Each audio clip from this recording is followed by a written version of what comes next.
So let's start with the first question. So we have some function f, uh, and then from R to R, and obviously we have the x, and then f. Wait, no, not f. Wait, I'll zoom in a bit. Okay, x times x. It's a bit glitchy for some reason. X plus, and then f of y, and that's equal to x plus y times f of x. Okay, so let's start with the obvious stuff. So if I plug in, for example, x equals 0, we will get the f of 0 is just y times f of 0, which could mean only one thing, that f of 0 is 0. Okay, I mean, now we can plug in x equals minus f of y. Oh, I'll just move like this. Okay, yeah, and if I do like this, then I know that the motivation is behind, I just want to make some f equal to 0, so the left hand side just becomes this, and it's equal to y minus f of y minus f of y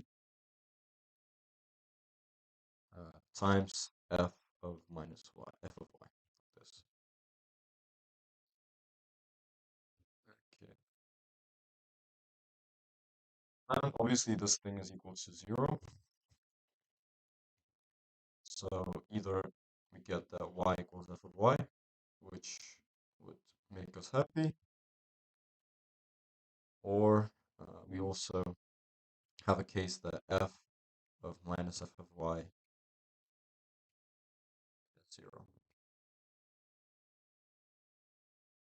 Okay, well, we clearly know that unless f is equal to 0 at all points, which is a solution, we know that f is surjective just because if there's a non-zero solution, we plug in it into here and then just multiply this by whatever we want, which would essentially give us that this f is surjective, which means that this thing is surjective, and this would mean that essentially uh, either uh, either we have um, f of y equals y, um, or it's 0, I assume. Um, okay.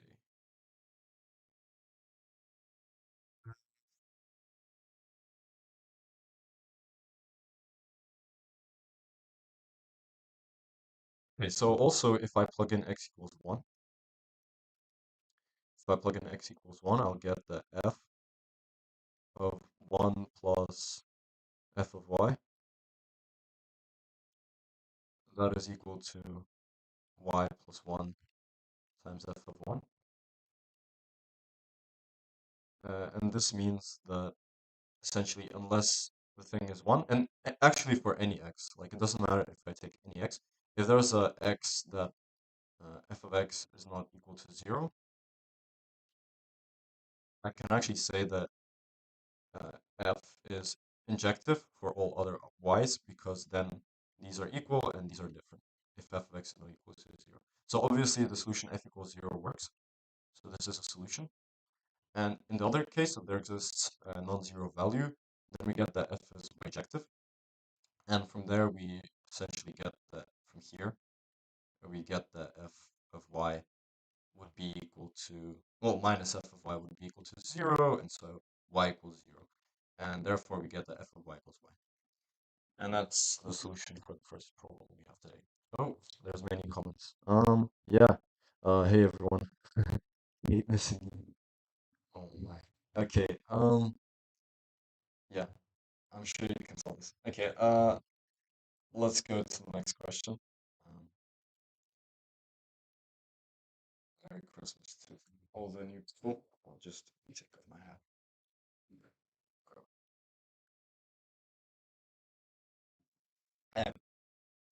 Okay, moving on. A2, we have some weird inequality. Um, okay, so we do know that x1 is greater than equal to x2 is greater than equal to blah blah blah blah blah. And we need to prove that x1 plus kx2 over this thing is essentially greater than equal to n times k plus 1 over 2.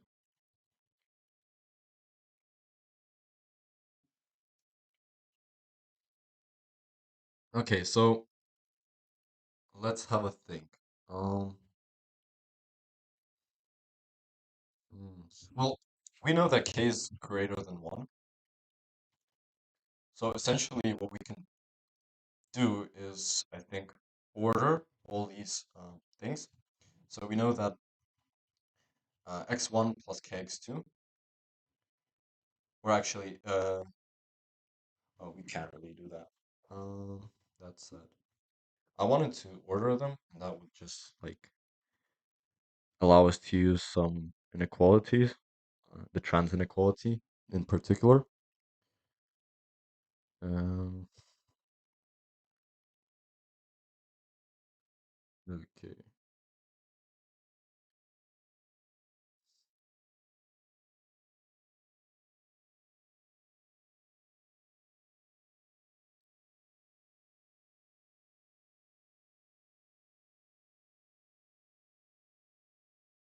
Okay, so obviously, if like the equality case for this thing, I assume is when all of them are equal. Is it? Wait, is it? So if all of them are equal, if all xi are equal, then that would give us essentially k plus 1 over 2 and times, yeah, that works.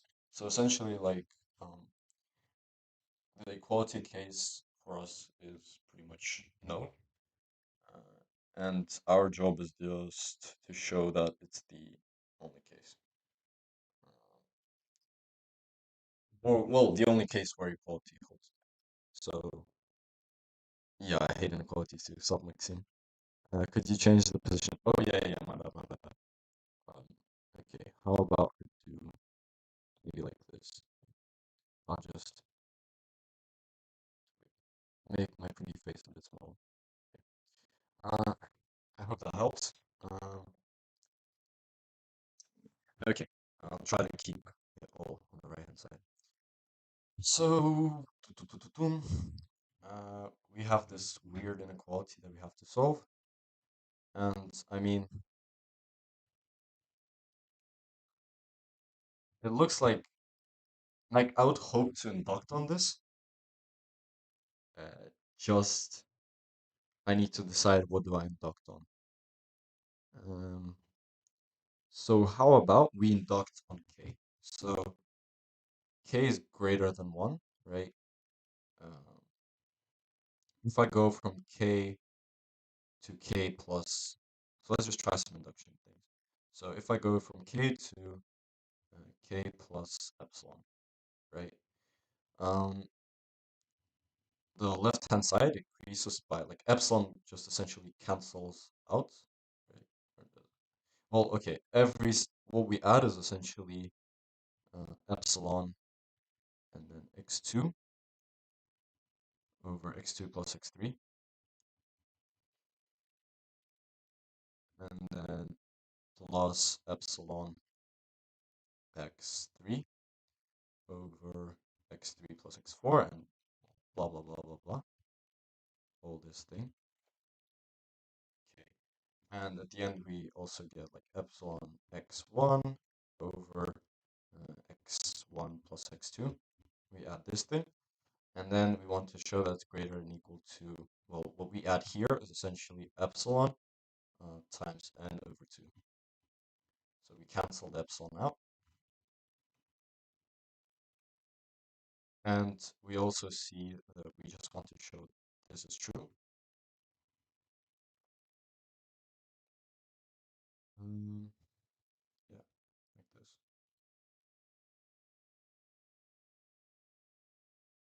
Greater than equal to n over 2.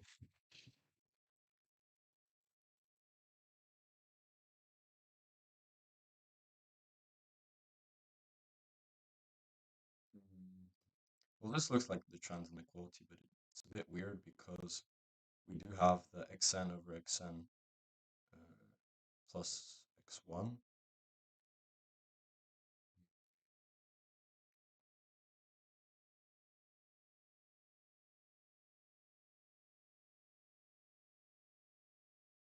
That's kind of weird.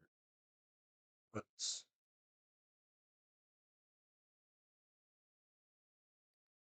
yeah, it's weird that it also says k strictly greater than 1. Um, we for sure have to figure out how to do this thing nicely. Okay, so how about we try something like, okay, so let's start. So we go x1, then we have x1 plus x2 plus x2 over x2 plus x3 plus blah blah blah plus xn over xn plus xn, x1.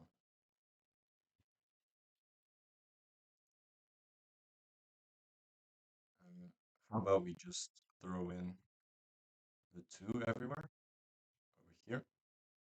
Essentially, like, we know that every single thing here, except for the last one, is greater than 1 because just of this thing, of all these inequalities.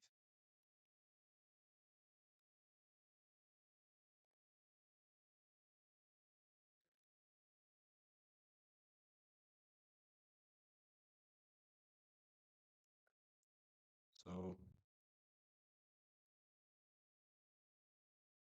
okay, let's see. Let's, okay, getting xi and xa plus 1 closer should always make LHS smaller. That's a good idea, by the way. That's like solid. Okay. Could we just split x1 plus kx2 over x2 into x1 plus x2 over x2 plus x3? Yeah, we could do that. The issue is, uh, the issue is that this thing is like we can't really solve it with cyclic stuff because we do have a order in which it goes, so x1, then x2, then blah blah blah, then xn, uh, and that's weird. The idea of like closing x1 and x2 is interesting, so I want to have a look at that. That's a cool idea, but let's just check that it works because I'm not sure it does. So x1 over k, wait, no, x1 plus kx2, okay, x1 plus kx2,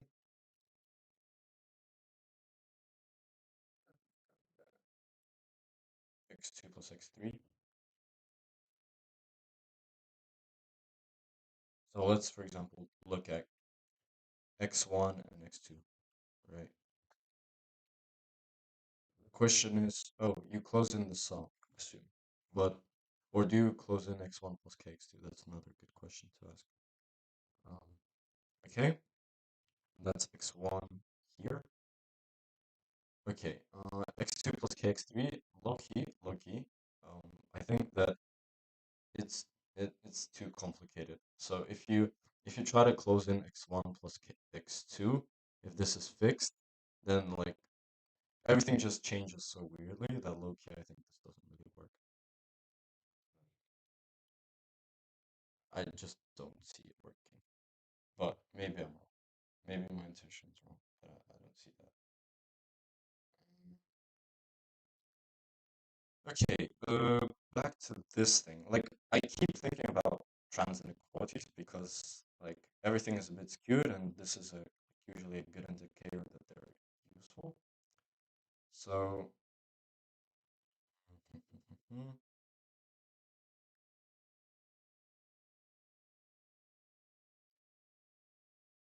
it's very weird. It's very, very weird.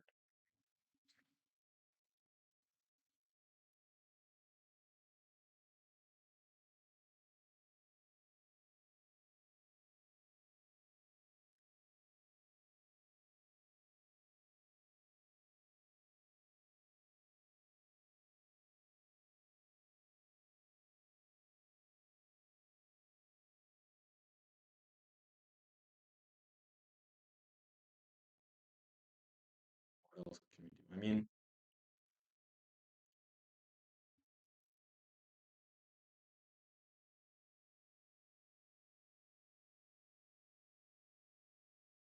low key, by the way, we can like subtract. Uh, wait, I wanted to subtract like k plus 1 over 2 from everything. Will that give me something? Or not really? But then I'd get like an equality of greater than equal to 0. But I guess that's not the best thing. Or is it? Yeah, I think that's just weird. Yeah. Well, I mean, as I was saying, like all these things are greater than 1. So the only problem is this hand over here, because it's less than 1, and there's n of them. And that's the issue.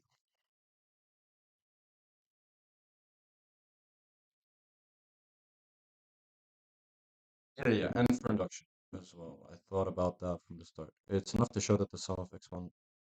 Yeah. Okay, I mean, we can try to show that by induction. Sure.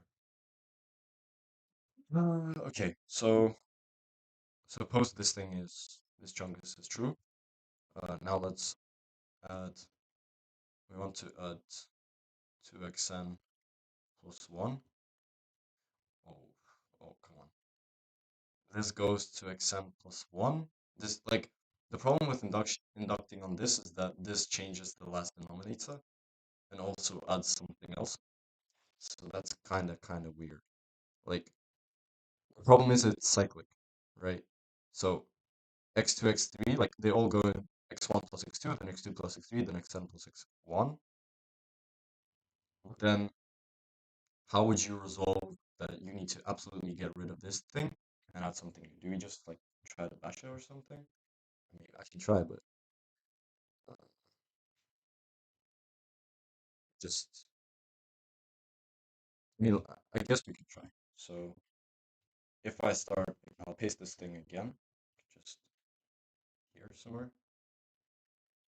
So I if I start for like n plus 1, so I go x1 plus k x2 over x2 plus x3 plus x2 plus k x3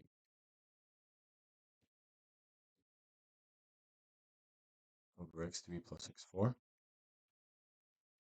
Also add xn. Wait, do I add xn plus x1? Yeah, I do. So let's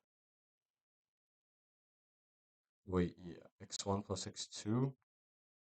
Oh, a lot of things changed though. Are you sure that's a good idea?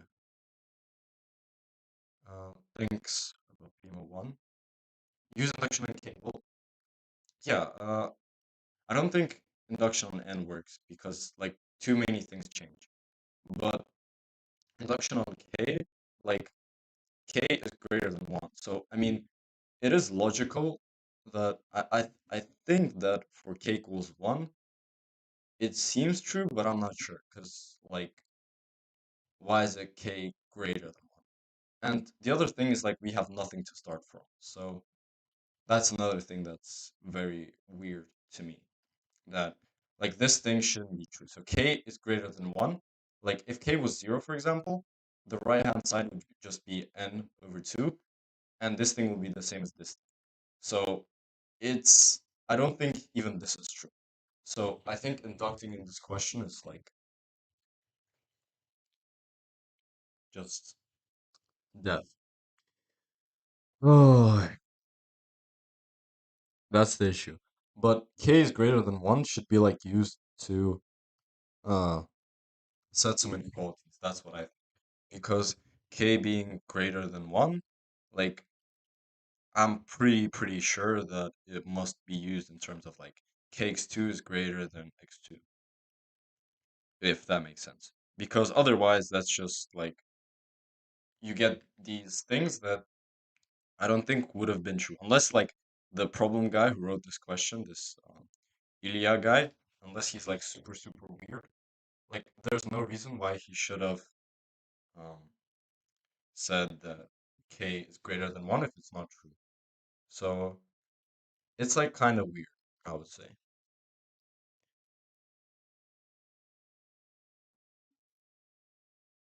So I would say that like we just have to focus on like just focusing on k is greater than 1. That's like the only lead we kind of have.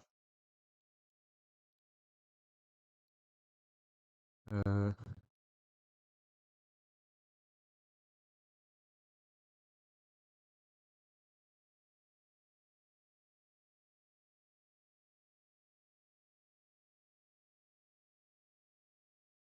so k is real, so we can't induct. We can by adding epsilon. That's the same as induction. So that's not completely right. So what I tried was like increasing epsilon a bit and still showing that the inequality holds. But as I said, the reason why it's not working. So if you look down here, so if you go from k to k plus epsilon, the reason why everything fails is because, well, I think it fails, is because we get this thing here, right here. 2x1 over x1 plus 2, blah, blah, blah, blah. And this thing on top, if you plug in k equals 0, for example, that's just the same story. So the inequality would be true for all k and not just k greater than 1. So by that logic, I don't think induction works because induction is saying that one side increases more than the other side, and it's just like not working in this case. So, and k is greater than 1, since k is like a coefficient next to x2, for me, that is a clear indication that I think maybe what we can do is write k, instead of writing k, we write k, we just substitute with 1 plus k. I think that's maybe the correct thing to do, because if we do that, we cut off like this weird k is greater than 1 thing. And yeah, I mean, we kind of we kind of win the thing, if you understand this. But yeah, I'm not really sure.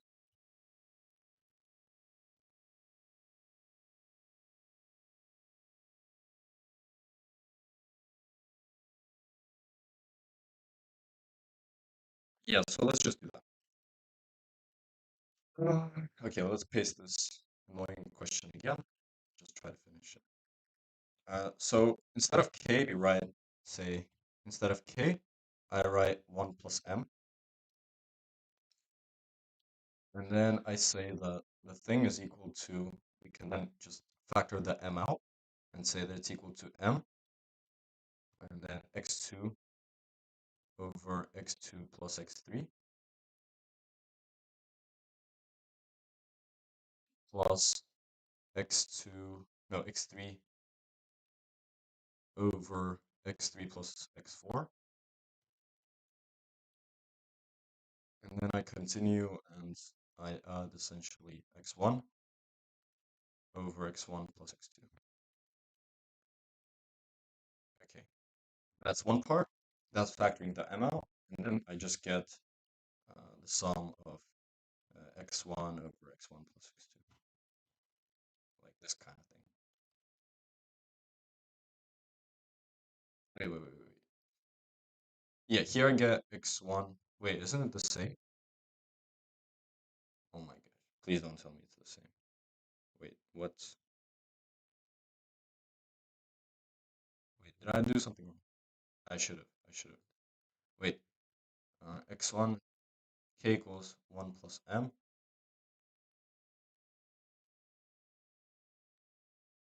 Wait, mx2. So wait, this is mx2. Oh, yeah, it's x1. So this thing is not exactly that. It's x2 plus x3 and then x1 plus x2. I think it worked like this. So x2 plus x3 and x2. Yeah. And we need to show that this is greater than equal to n times k plus 1 over 2. And now we use the k is greater than 1, so this thing is just n plus 2 over 2, like this.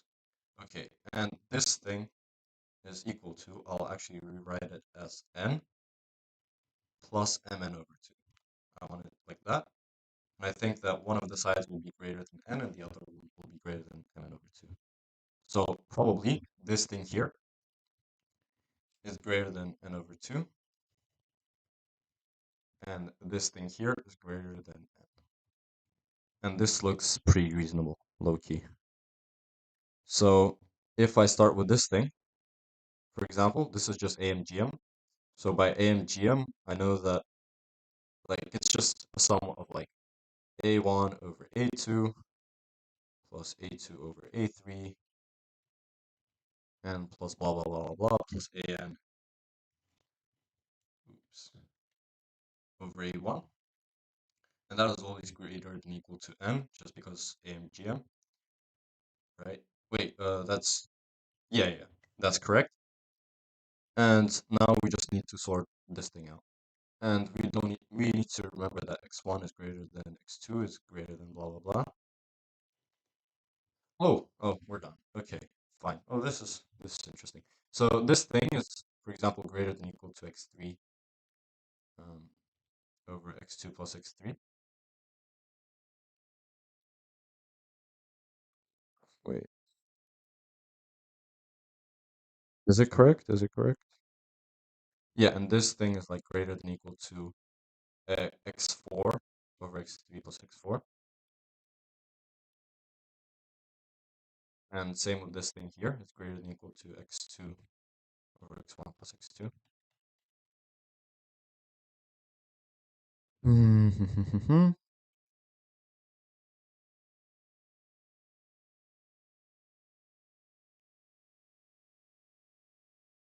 Does that work? Oh no, that doesn't work because, for example, for xn, we get the opposite thing. So like xn, when I look at xn over xn plus x1, this doesn't work. But what does work, okay, I think I figured it out. Okay, so if I delete all this,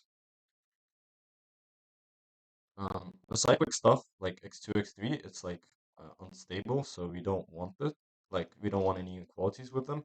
The trick is to actually look at um, the denominators and say that this thing is greater than equal to x2 over 2x2.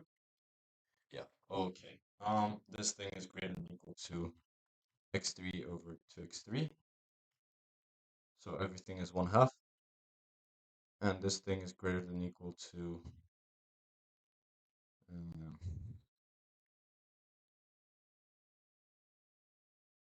x1 over 2x1. Yeah, I think that's, or is it? No, that doesn't work. Or does it? Wait, let's see the comments. Oh, just use Wolfram Alpha, bro. Yeah, of course. Uh, Bro, can you teach me trigonometry? I'm in high school. Yeah, of course, bro. Is making expression linear in terms of k useful? Oh, we're solving bulk move shortlist. So yeah, I mean, we again want this chungus to be greater than equal to n over 2. Which, wait, isn't that the thing that I tried to start, like, to prove at the beginning, and we said that it's like cringe and shouldn't work? So yeah, I think it's like a fake solve or something. Wait. Mm, it's weird. Wait.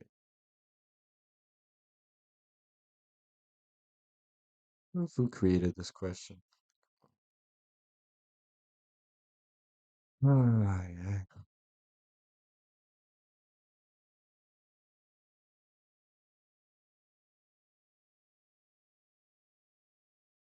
It's this thing. Wait, I swear this thing is equivalent just to this thing is equivalent to this thing for 0. It's almost that thing. Oh well. Oh gosh. So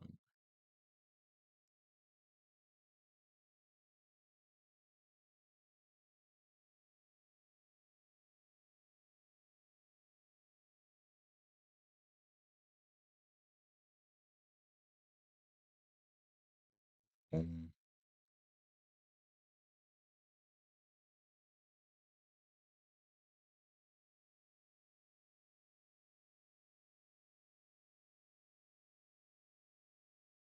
okay, I think so. Let's rewrite again. So let's rewrite this whole thing just like more accurately. We get x1 is with x1 and x2.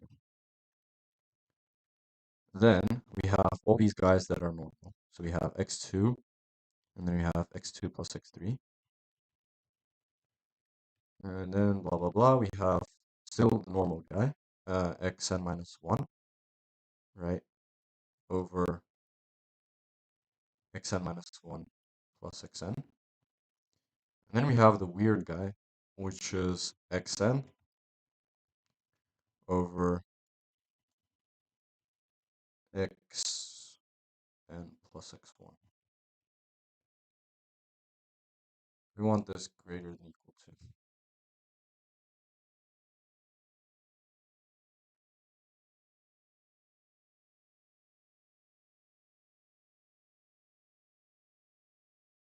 And we want this greater than equal to n over 2.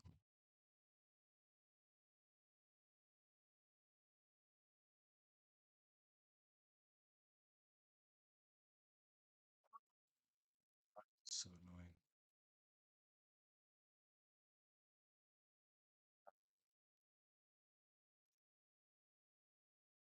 What is in the chat? Oh my god.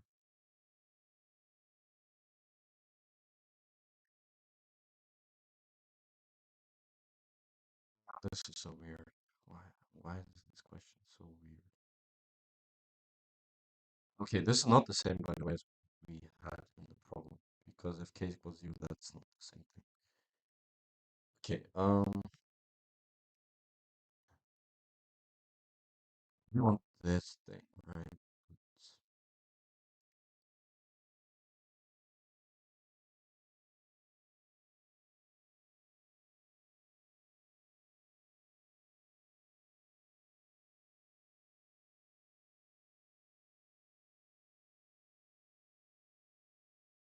2 x2 over x2 plus x3. All these things greater than or equal to n over 2.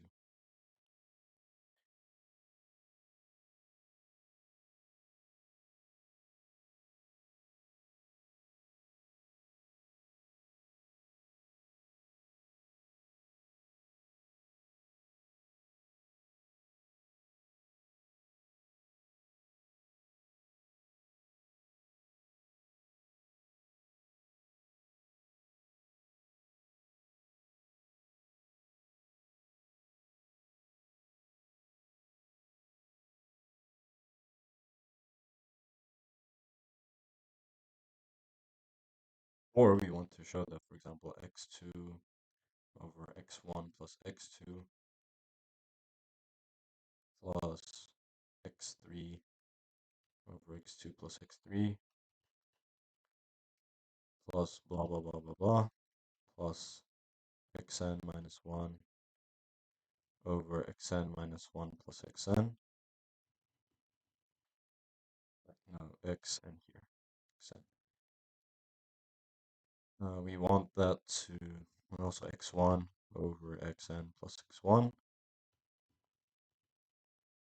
We want that to be less than equal to n over 2.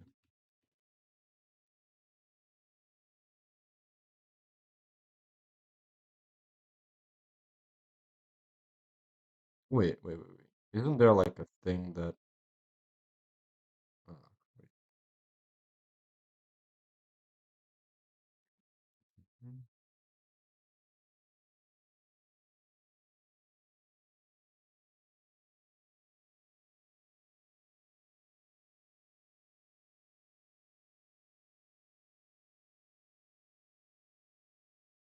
So all of these things, all of these guys are less than 1/2. That's pretty obvious. Well, the reason is because like the sum of these two is just n. So the sum of this is less than 1/2. So is this, and blah blah blah, until we get here, which is the weird part. Um,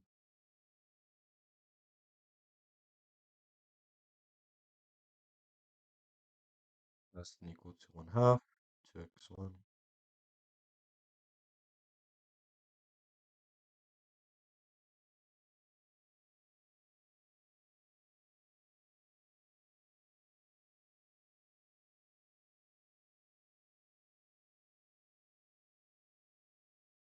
Hmm.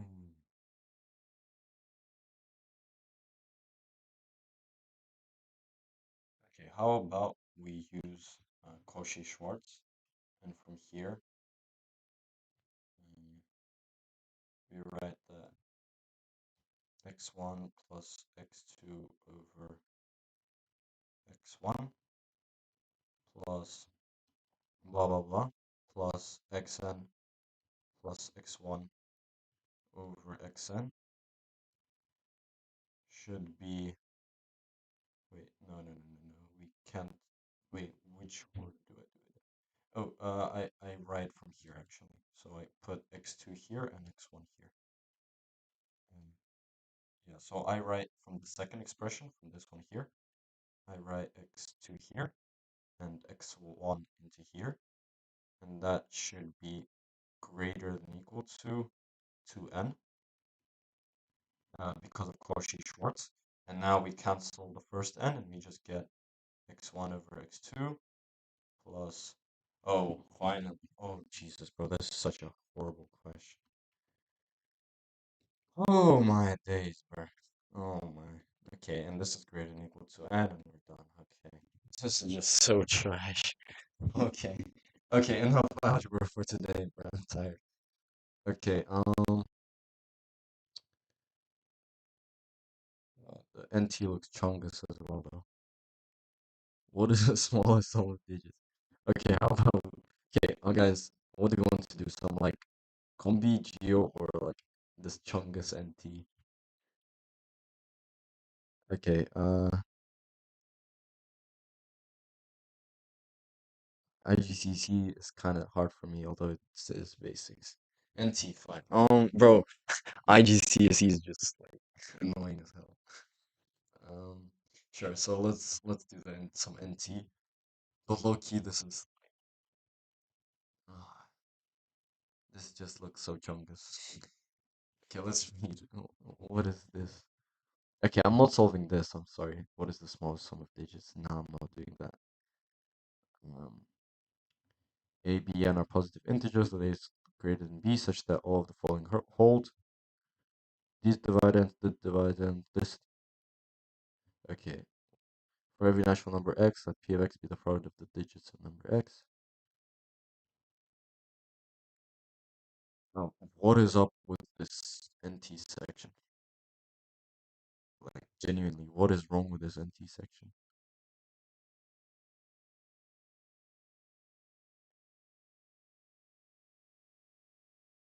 Speed 1.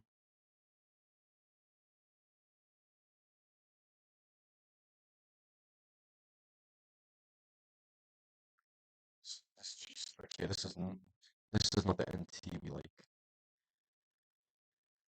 Okay, let's do some geo. I need some rest from this trash algebra we just looked at. Maybe we'll look on another short list. Oh, wait. Given a cube? No, no, thank you. Uh, Consider a grid. Dionysius, red or blue. It is not that far. It might come back to the C section. I don't want to see any more inequalities or Chungus functions because like genuinely it got me brain dead. So let's just like do some geo low key. Alright, okay. Let's just speed run the geo section, I guess. A couple of minutes. Just finish it up. Okay, I'll just paste the whole thing here.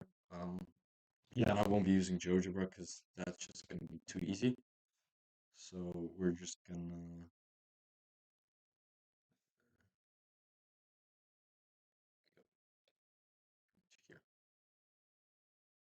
Okay.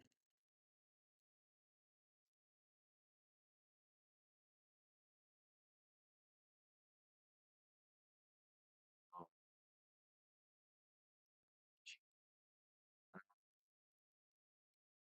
let ABC be the acute triangle with CA not equal to CB.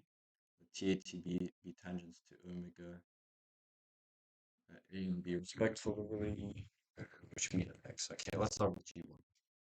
Okay. After that trash algebra, I do need a break with it, at least the G1. So I'm sorry, guys. I'll just zoom in. Okay, check the comments. How much do I study maths every day? Um, well, like Loki, when I have nothing to do, if I finished all my schoolwork, I just do it for fun. It's like enjoyable. Okay, so let's start with the geo, I guess. So we have a triangle, CAB, I assume like this, which is like so weird. But okay, TA and TB be tangents to A and B respectively. Okay, so let's just draw this. And then which meet at X. X. And then let Y be the foot of perpendicular from the center O. So the segment CX. Okay, so it's the dumpty point. Let's not be like weird, but okay. So we have a point Y here. Okay, what is up with the names? Uh, the line through C parallel to AB meets TA, so the tangent at A at some point Z, and show that the midpoint of YZ passes through the line YZ passes through the midpoint of AC. Okay, that's interesting by the way. I've never seen that. But it's very simple. Okay, so if I take the midpoint M of AC, I know that. Okay, I'll just zoom in for you guys. Okay, because this is just not it. So this is 90 here, and this is 90 here. So we know that CMYO is cyclic. But if I drop a perpendicular here and get a point N, here's 90 as well, and I know that MN is parallel to AB, and it's parallel to C's, like CZ, whatever that thing is. And wait, what? Wait, uh, this doesn't. Wait, did I read it right? TA or tangents at AB, yes. And then the line through C parallel to AB meets TA at Z. Prove that YZ pass through the midpoint. Right. Did I miss something? Because, okay, never mind. So we want to show that essentially Z, M, and Y lie on one line.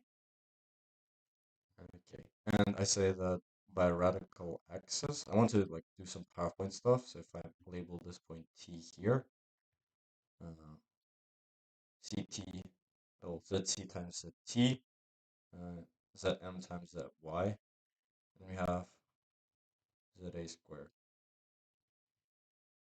Okay. This is harder than we thought. Okay, let's just. Yeah, this diagram is trash, by the way.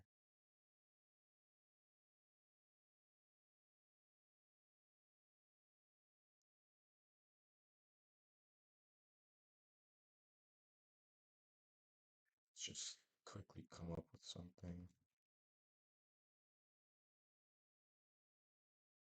So if this angle is 180 minus gamma, right, then we know that this 180. So we know that, like, if this is alpha, we knew that, we essentially know that all these three angles are four, actually, are all alpha.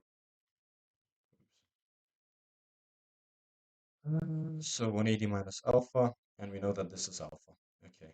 And so we also know that Z, C, Y, and A are cyclic, these four. And then I just need to show that, okay, so I know that these four are cyclic, this. And I need to show that Z and Y line one line. And essentially,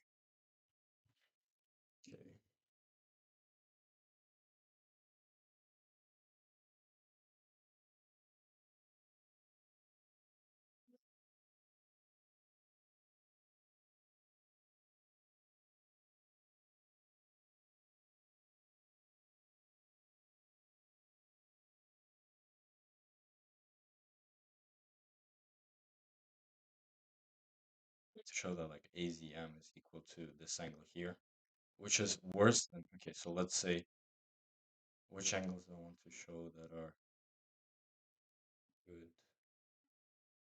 Okay, maybe there's a cleaner way.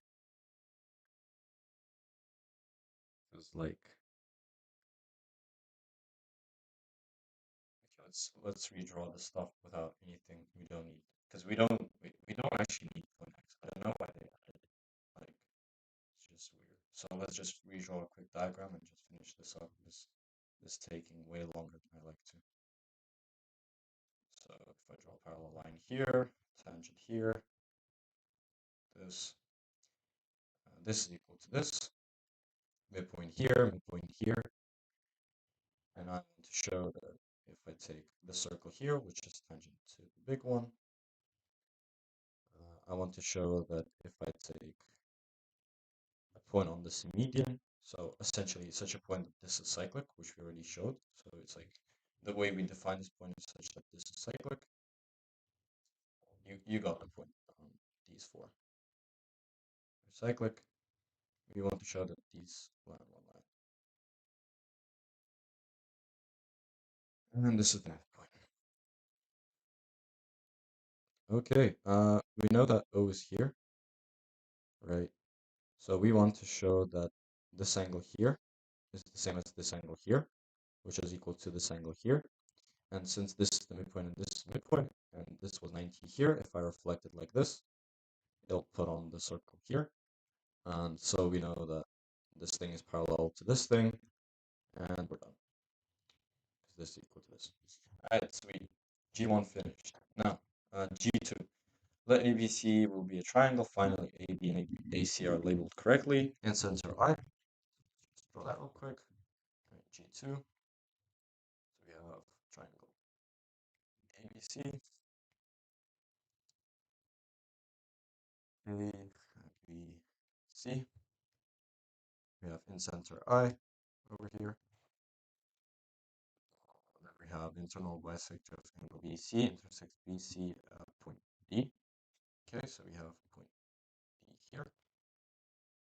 And yeah, I'm doing it like shitty diagrams because GeoGebra would be too easy. And I just need like, and it'll take loads of time because I'm a perfectionist. Okay, let M be the midpoint of the segment AD. Okay, sounds like something PowerPoint and like Apollonia circles, but whatever. And then F be the second intersection of MB with the circumcircle of triangle BIC. MB with BIC. Okay, here. Show that AF is perpendicular to FC. Oh, okay, let's redraw the diagram. So we have triangle here, ABC, like this. We have the in-center I. And low key, what I'll do, okay, B and C here. Now let's draw this line here and here. That's the point D. And here we have the midpoint M of side AD. And then we draw the circle BIC. This. Okay. It doesn't intersect it here. It does intersect it there though. So BIC like this. Does intersect later. BM intersects here at point F, and we want to show that AF equals AF is perpendicular to FC. Okay, and we know that M is the midpoint, so we obviously somehow have to use that. And that's all we have. Okay, so circle BIC. Look here, let's just invert at something. I would just invert at A probably, but or at I. If we invert at A, what do we get? BC, this goes to the thing. This goes twice. Okay, something weird. There must be a nice solution as well. So. Okay, so AFC. So how about we double AF. Okay, so if we double AF, we just want to show that AC equals CX, where this is point X, if we double AF, and then this is just parallel to this line. Wait, then how? Okay, so this now gets even weirder because I have to reflect A about B and then intersect like this. Okay, no.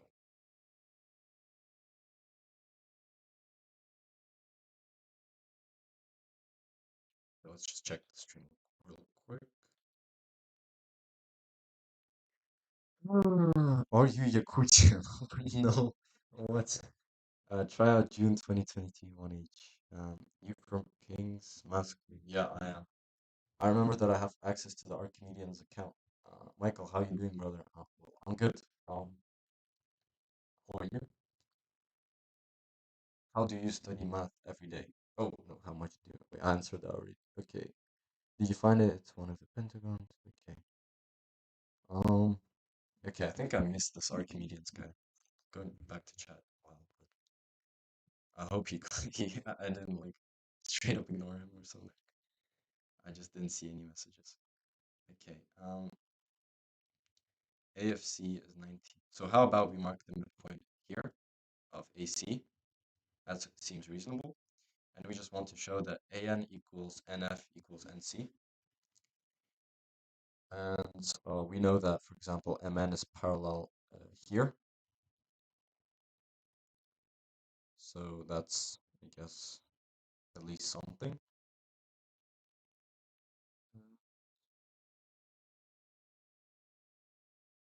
Oh, you're Maxime. Uh, Planov, I assume. Okay. Good, um,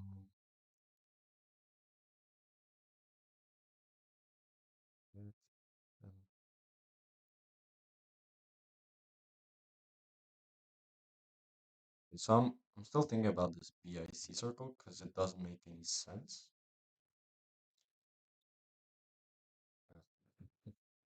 Okay. It doesn't really make any sense because F should lie in the circle, and the only thing we know about the circle is that, well, the angles there is 90 plus alpha over 2. So maybe like something like this angle here is 90 minus alpha over 2. And then kind of want, so if this is alpha here, we know that this is 90 minus alpha. So if I draw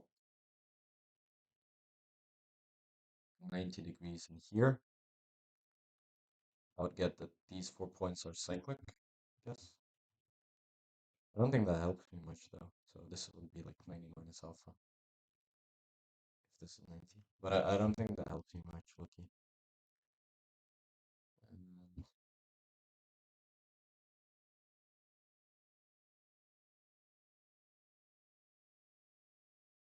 I just need to show then this angle is alpha, for example. So it would be tangent. So AFM would be tangent like AC, which is interesting.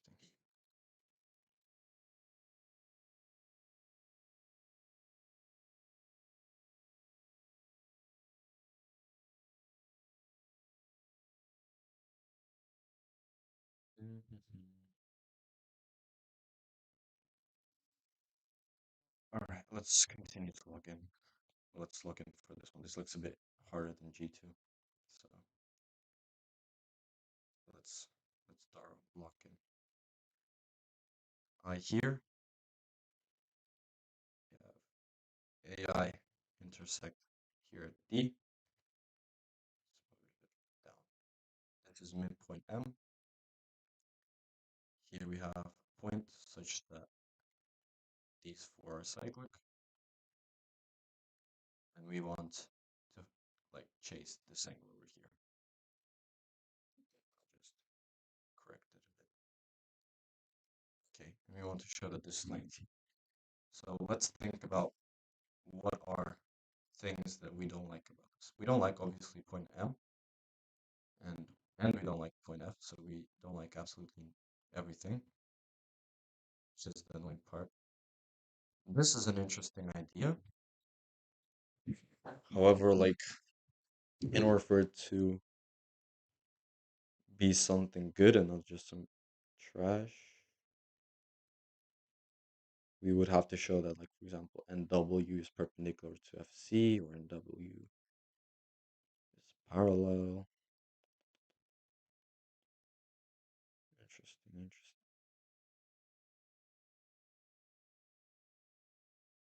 Oh, wait. Maybe F is like the Humpty point for this thing. Because we know that this angle here is 90 minus alpha. That's the only angle we know, or is it? Because surely, like, maybe BFD or AFB's tangent to this thing here, which could like help us a lot. Because yeah, low key, this is 90 plus. So if this is alpha, this is 90 plus alpha, this is 90 minus alpha, and this should be alpha. And so if this is alpha, I know that this is alpha, so then we know that F is the Humpty point. Oh, okay, so our job is pretty understandable now. Let's say F is the Humpty point. We want to show of like ABD. We want to show BFIC is cyclic, and we want to show that AFC is 90 degrees. Okay, that seems much better. Oh, I'm so relieved, Loki. Okay, we know that MF times MB is MA squared and is MD squared. That's what we know. And okay, now it should be like very finishable. If I don't finish this, I'm like actually a piece of trash. So okay, if I connect this, we know that this is Humpty point. So okay, let's chase some angles. We have I here. So I is related to this angle here. And okay, I do know this angle, this 180 minus 2 beta. It's 90 plus beta. Nothing really interesting here. But probably instead of going for I, we should go for W because it looks like a bit more perspective there. I would say. So let's draw the circle. Whoops, like this. I know it's in that circle, but it is what it is. Okay, let's draw W here. And then essentially we know that WB is the tangent to the circle ABD, and this is the Humpty point. So we know that the Humpty point lies on the Apollonian circle of ABD. I is the, okay, and so does I, and W is the center, so we're done. Voila. Okay, for BFIC site, we showed that, and now we just want to show that AFC is 90 degrees. Uh, well, AFC is 90 degrees because angle chasing, I guess. Let's just chase them up real quick. This angle is alpha. This angle then is alpha. This is alpha. This is 90 minus alpha, and we're done. Okay, this is a nice question. Okay, right. Read the chat real quick, and we'll continue with D3. Okay. What major are you, or still in school? Yeah, I'm still in school, bro. Hi, what problems were suggested for solving? We were doing bulk and low, so we just did some algebra question. We did A1 pretty quickly, and then we stuck on A2, which was like very chungus and annoying. And then I tried to look at the NT section, it was even more annoying. So I just like started spamming geo questions. Uh, bro, if you want an easy question, June, I'm locked in. Guys, who to get into IMO? I don't know. Okay, G3, ABC, a triangle, and let omega be the circle. Just paste it in on the side. So think about like bulk and shortlist as well. Like the hardness and the difficulty of the questions are like so unpredictable. Like G2s can be very easy, but can be like also very hard. It's just so annoying. But okay, Right, so wait.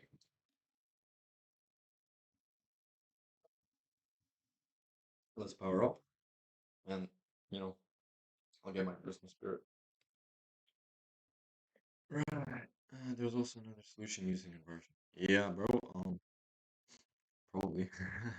I mean, I think mine is a bit more technical, which is not good or bad. It's just how it is. Okay, ABC and omega is a circumcircle. Let's start with that.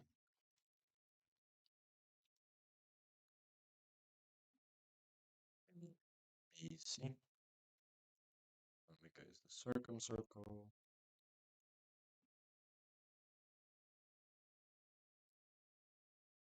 E is the midpoint of my. Oh my days. No way they marked E as the midpoint of the minor arc. That is absolutely like crime against humanity, I guess. Okay, M is the midpoint of BC. Yo, I mean, after E is the midpoint, I don't expect anything from this question. Let me be the other point of intersection of AM with omega. Jesus, bro. And bro, I know that it's like some guy Vietnam like that created this question probably because I swear uh no one else actually like names these points like that. Okay, we have V here and uh F is the point of intersection of AE and BC. So it's just the bisector. Again, like I'm saying, wait, who's the writer of this question? Did they write it in the post? Oh no, they didn't. Okay. Uh, X is the other point of the intersection of the circumcircle FEM with omega. Okay, so let's not draw the circle and just be patient, I guess. But we know that it's like a point here, X. Its prime is the reflection of V with respect to M. Oh my gosh. And A prime is the foot of perpendicular from A to BC. Yeah, this is a problem for Vietnam. I can feel it. S is the other point of intersection of XA prime with omega. Oh my.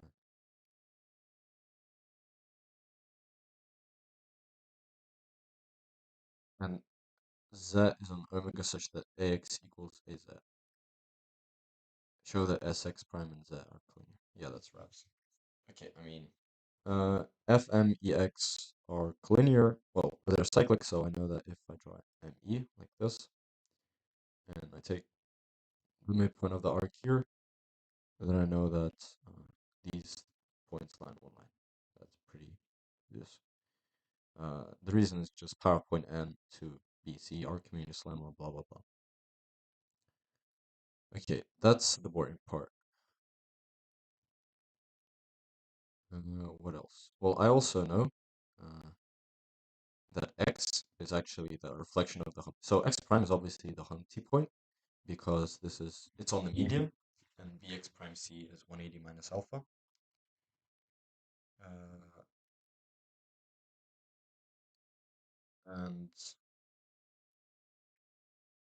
I also know that x it lies on the Apollonius circle of BC because XF is the bisector of BXC. So that's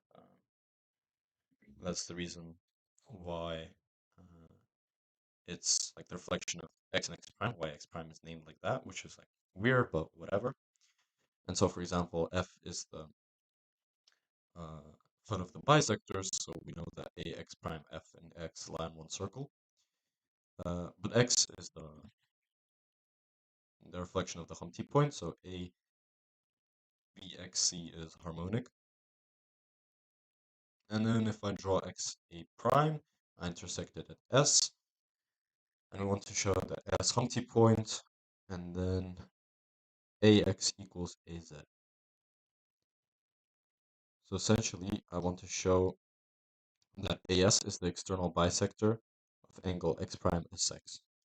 So after all these like 10,000 points, the only thing that like the author wants us to show, and like I'm willing to put everything on the line that this is a problem from Vietnam. Like I just sense it. Like, cause I've seen a lot of like weird Vietnamese questions with like thousands of points, and I just feel that that's the vibe here. Okay, A, B, C. We have the Humpty point, X.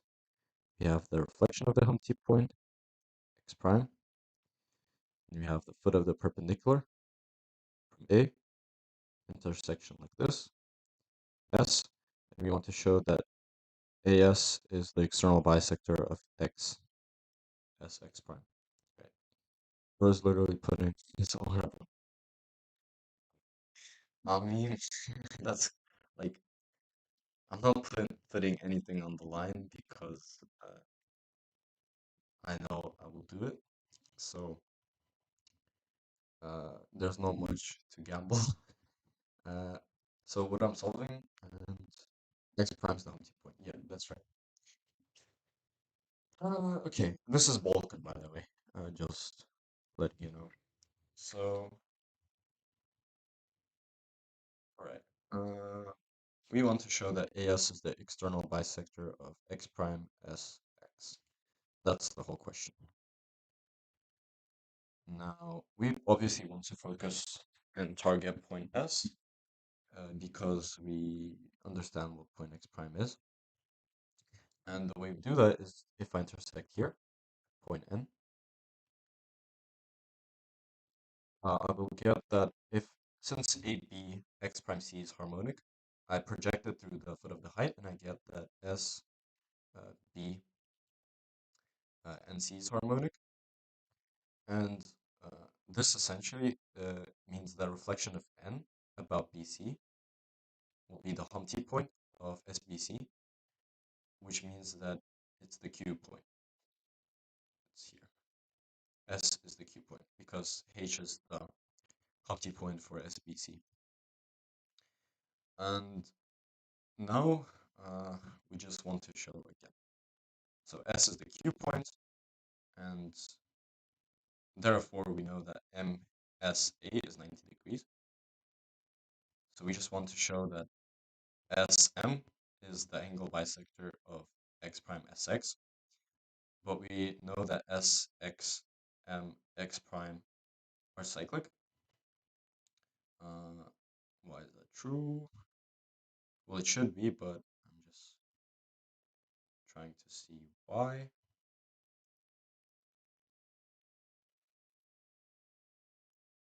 What's the quickest way to show that they're cyclic?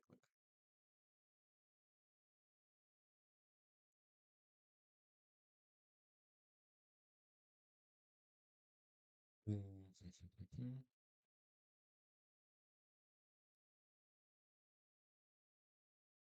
I mean, this is equal to this. Okay, this is a bit harder than expected, but once we show that, we know that xm equals x prime m. And from there, we're pretty much set because if Sx m x prime are cyclic and these are equal, then SH is the bisector, SA is the external bisector, and we would be done.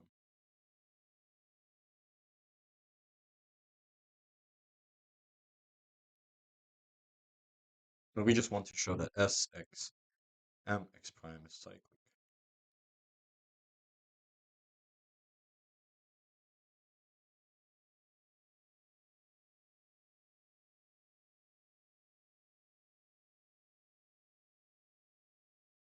So easy. Why am I bugging?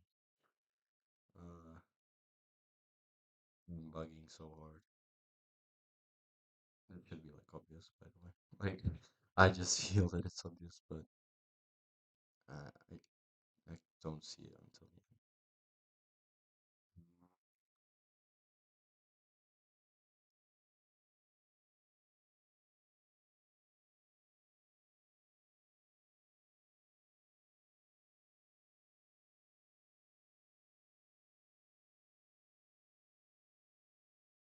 I mean, A, okay.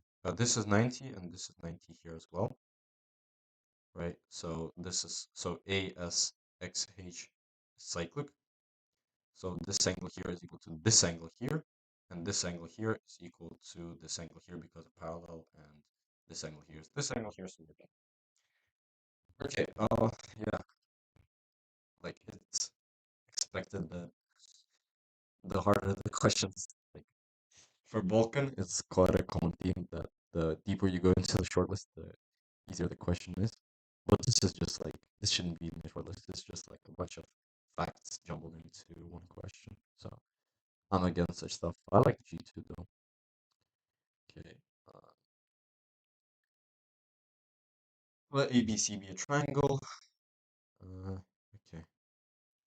Let's do this one and then just do some NT. Maybe not from Balkan shortlist though, because the questions from Balkan NT section, this shortlist section is just trash.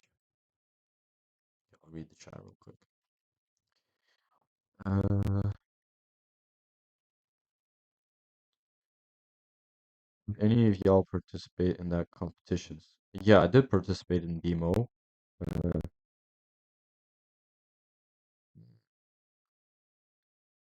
the BMO was like harder than usual, so yeah, Merry Christmas, Dennis Prince. He's making it to BMO2 medal or the camp for selection of IMO team within a year after getting BMO1 distinction doable. Yeah, for sure. It's just the practice thing. Like it's not based of like any skill. It's just like how dedicated are you. And if you are close to BMO2, that's like already a good level. The only thing is just like practice and obviously listening to me and putting likes on all my videos and subscribing, because if you do that, everything is going to be fine.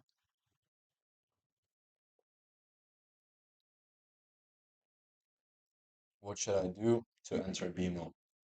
I think you have to live in UK. That's the first thing. That's the first prerequisite, and then you have to do well in SMC. Yeah. Uh, Let ABC be a triangle. Let the tangent at B to its circumcircle meet the internal bisector of angle A at P. Okay, let's start. So we have the circle, and yeah, the diagrams are bad, and we're like sometimes solving with bad diagrams helps you to like practice your intuition, even on bad diagrams, which is a good thing. But in retrospect, do try to make your diagrams as good as you can, because like it actually makes a big difference. It really does. Okay. Um. Oh, we hit 1.54K subscribers. Thank you, everyone. But okay. Let ABC be a triangle. Let tangent to B to its circumcircle meet the internal bisector of angle A at P. So you have internal bisector, you have tangent. So that's the tangent. And by the way, like another good thing to do is to practice like drawing diagrams without like uh, without ruler or compass. That's like a very good practice thing to do.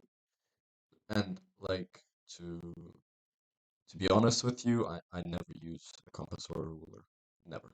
I just don't feel like it. Okay. The line through P, through that point, parallel to AC, meets AB at Q. So we have some weird stuff. So here meets at point Q. And assume Q lies on the interior segment A.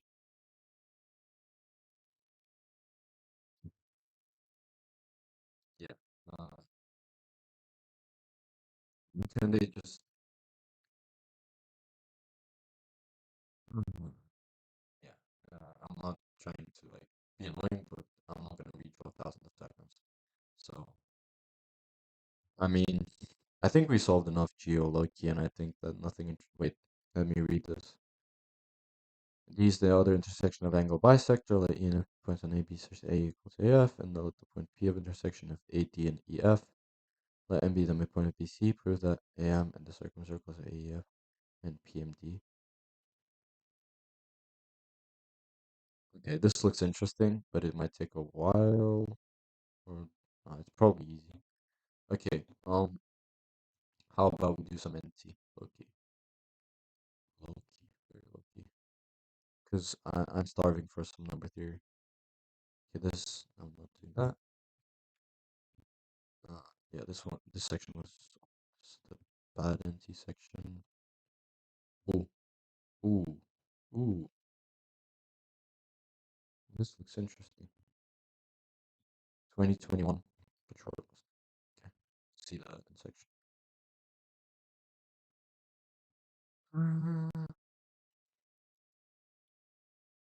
Can every rational number q be written as I?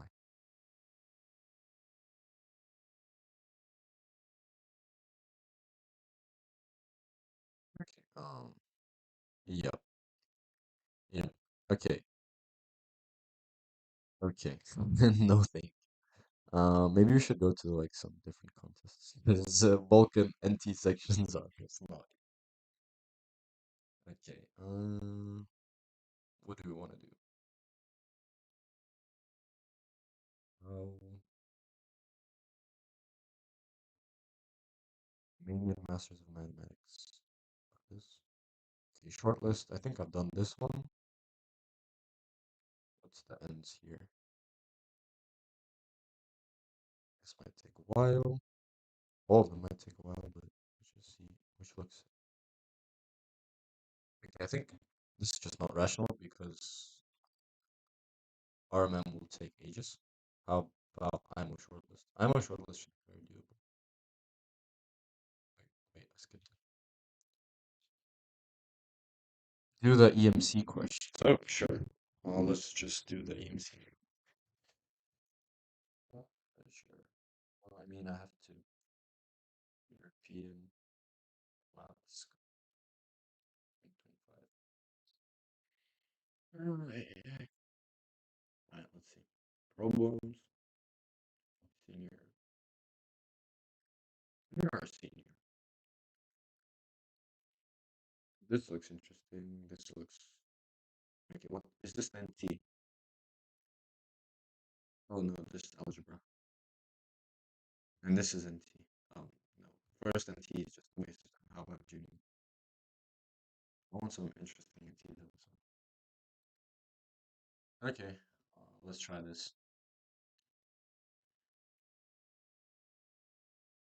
I'm not sure I'm gonna solve this, but try.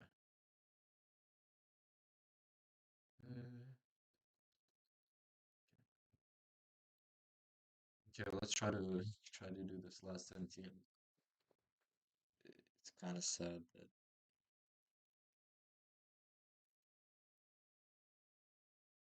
Uh,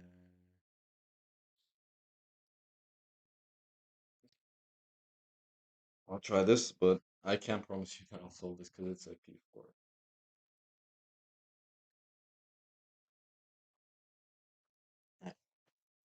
Find positive integers n with the following property. For every positive integer b which divides n, there exists a positive integer k which divides n such that d plus n divides dn plus k.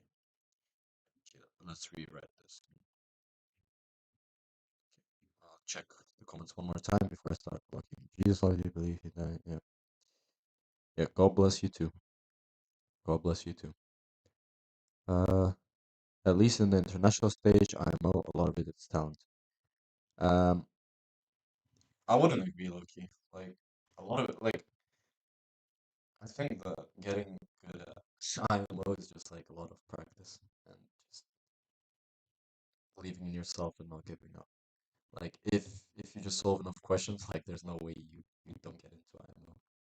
So it's just a time issue. Like that's what I would say. Okay. Find all positive integers n with the following property. For every positive integer d which divides n, so for any d that divides n, there exists a positive integer k which divides n such that d plus n divides dn plus k. Okay. Okay, sure. So for every d that divides n, there's a k that divides n, such that d plus n divides dn plus k. Holy. Okay.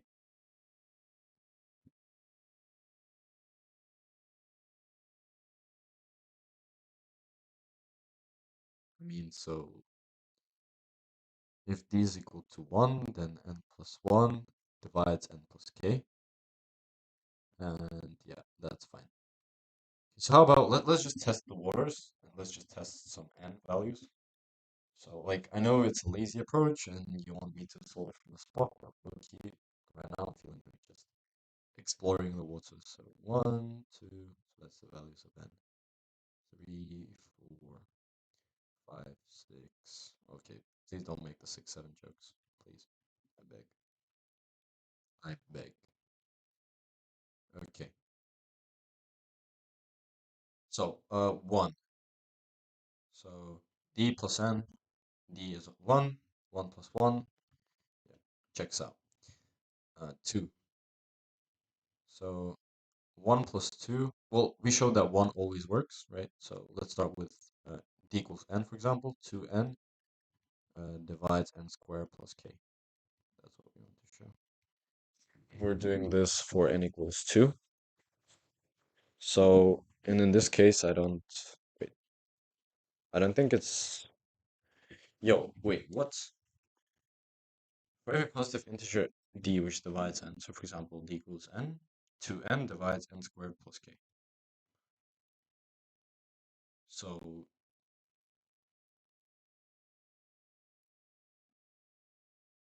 yeah, so for n equals 2, this is impossible, right? So, because 4 divides 4 plus, oh no, is it? Wait, yeah, it's impossible. Okay, 2 gets out.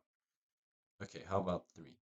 6 should divide 9 plus k, which essentially means k equals 3, which works, and 1 works always. So 3 works, right?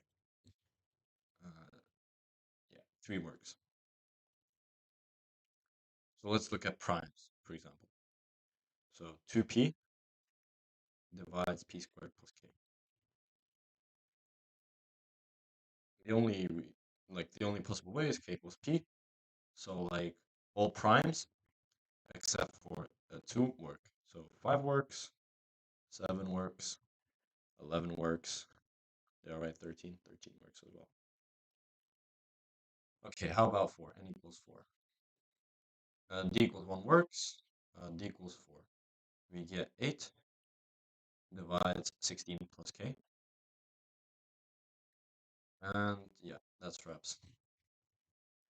Okay, there it goes. So for example, if n is divisible by 2, so if n is divisible by 2, so for example, n is divisible by 2, and suppose n is equal to 2 to the power of alpha times some odd number k, then we know that 2 to the power of alpha plus 1, k, oh, we get a repetitive k, but let's call it k prime. That divides 2 to the power of 2 alpha, k prime squared plus k. This divides to alpha plus 1 to alpha plus 1, so this should be at least to alpha plus 1 plus something. And yeah.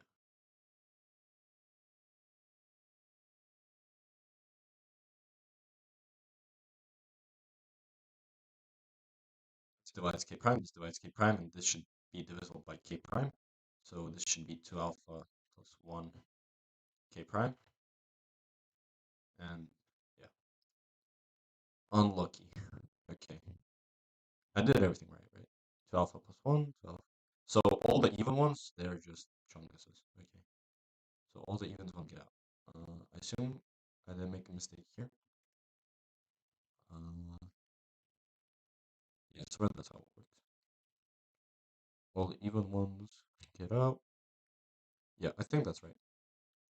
Yeah, let's read the chat real quick. Guys, give me a question I want to try solving. Proof from its Jimmy, how does one get good at math if you're like G10? If you're G10 like me, do y'all self-study?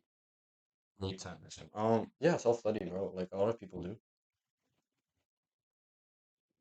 That's for sure doesn't mean that if you don't have anything, then you can't like get anywhere.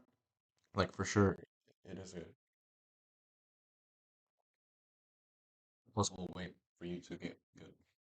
Because I know personally a lot of people that did that.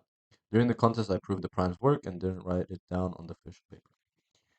Um, I'm not sure about the answer yet. I assume primes work, but yeah, well, they do clearly. All primes except two, and also one. One works as well. All the even ones don't work. We already showed that. Uh, yeah. So now, for example, let's test 9. So 9 is the first. So 9 will like actually give us some information because it's like an odd integer that's also not prime. So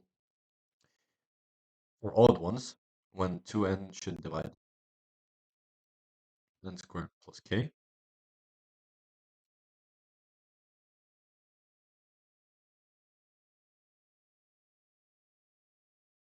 and take k equals n, and then just get 2n divides n squared plus n. And that will be true because n plus 1 is divisible by 2. So 1 and n are good to go. So the only interesting thing is like 3, for example, for 9. That's the only interesting thing to check 3. So 6 should divide, wait, so d plus n, so 9 plus 3, so 12, should divide d times n, so 3 plus 9, 3 times 9, 27, plus k. And k divides 9. So k equals 3 doesn't work, k equals 9 works. So yeah, not only primes work, this k equals 9 works for sure. And if I look at, for example, p like prime to the power of 2, so p squared, if if n is equal to p squared, we can say that 2p squared should divide, oops,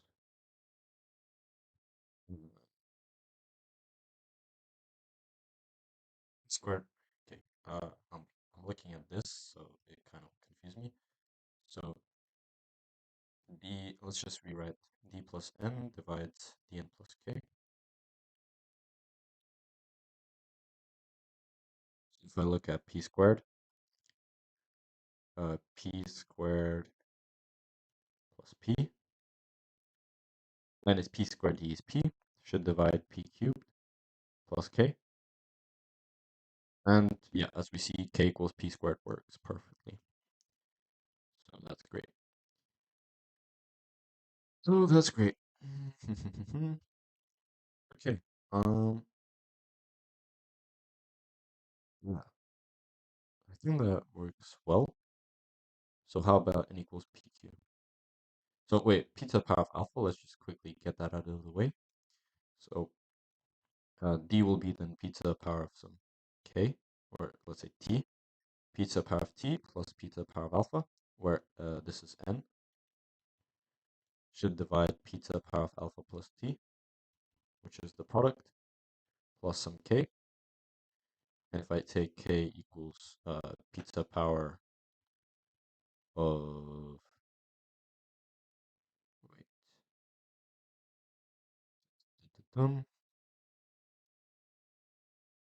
2t or 2 alpha, wait, 2t or 2 alpha, oh. So yeah, if n equals p to the power of alpha, for example, if I take,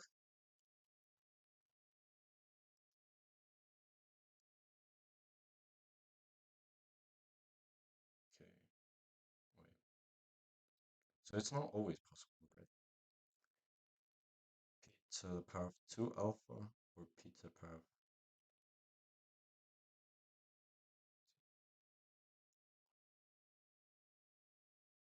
So I know that t is less than equal to alpha, and k is also like p to the power of m, where m is also less than alpha. But then, for this to be true,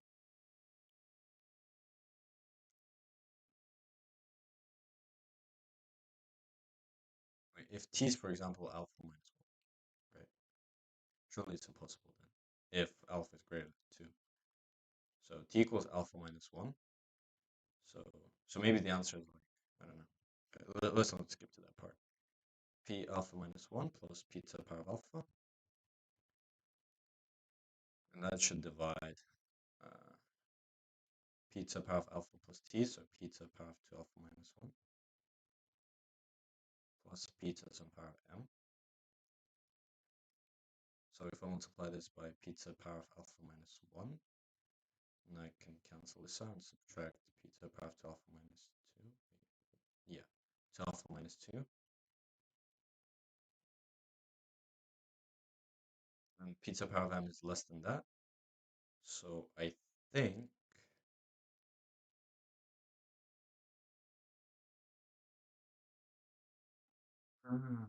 wait,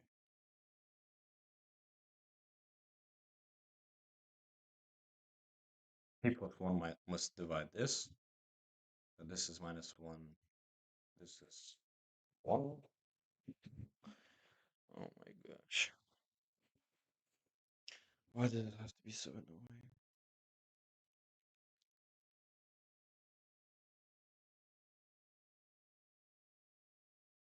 The n plus d divides nd plus k.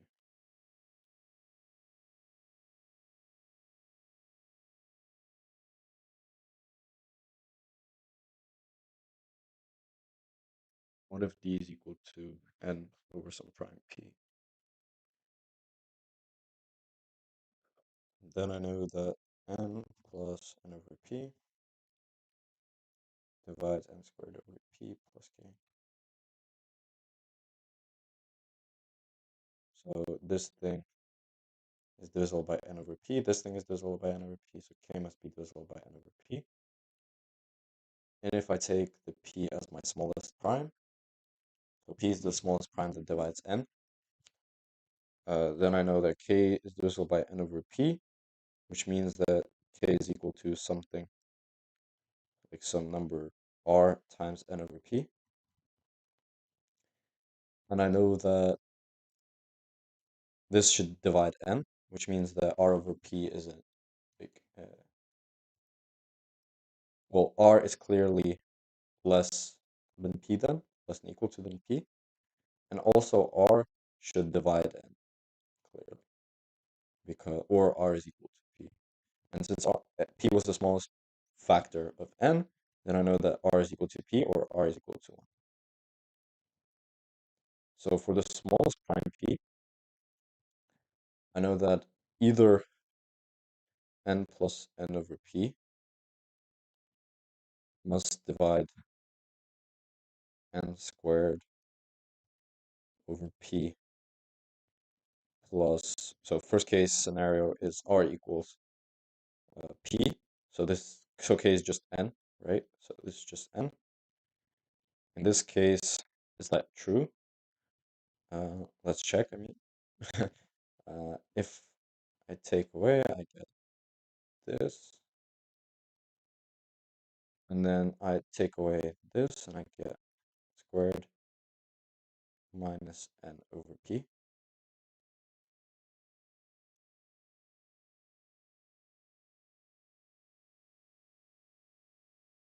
That's just n times n minus 1 over p.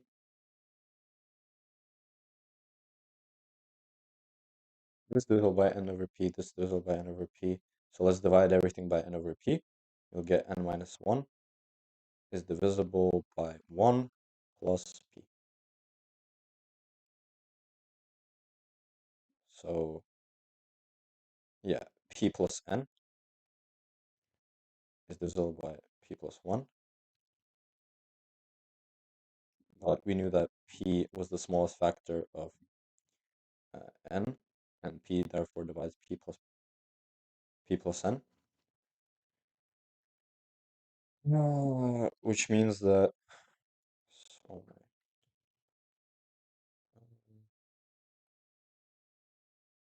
there's a q that divides p plus 1 and divides p plus n. Again, n plus p.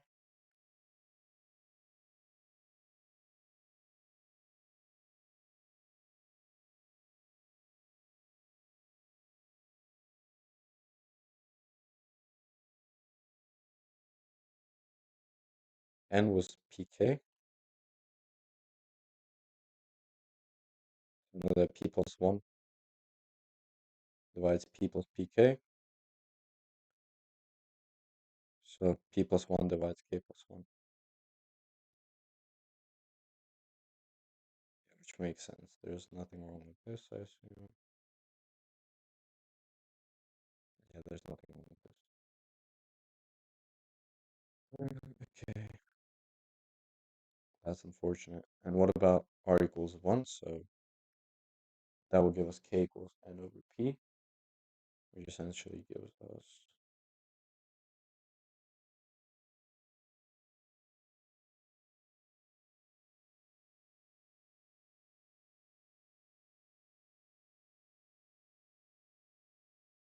this thing. And then if I divide by n over p, I get p plus 1 divides n plus 1. I get p plus 1 divides n plus 1 here, and I get p plus 1 divides n minus 1 here, in this case. Okay, okay.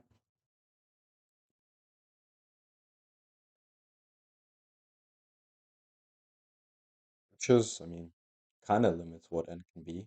I mean, right? Wait, n over p, n over p. Yeah, I think that's right.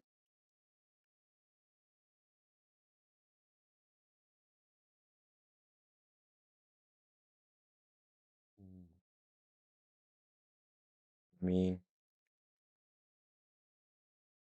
we can also try to set if n is equal to p to the power of alpha k, and k is not divisible by p, where p is the smallest prime, then we know that n plus n over p to the power of alpha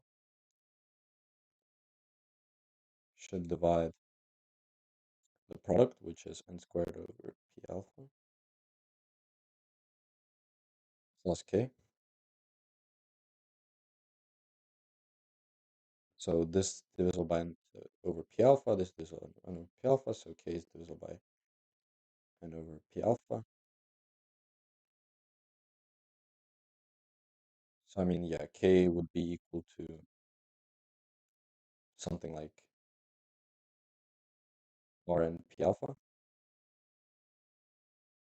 and k should divide n, so r should be like power of p,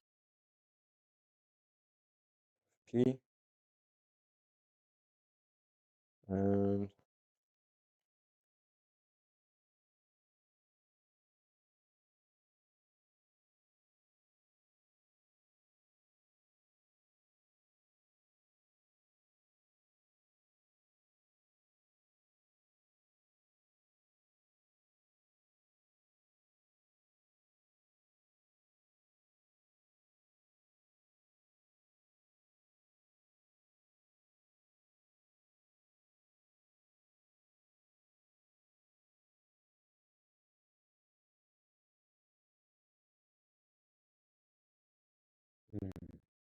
and I mean we can cancel by n over p to the power of alpha, get p to the power of alpha plus 1 should divide n plus this r, where r is the power of p, So p to the power of some beta. And this thing is p to the power of alpha k.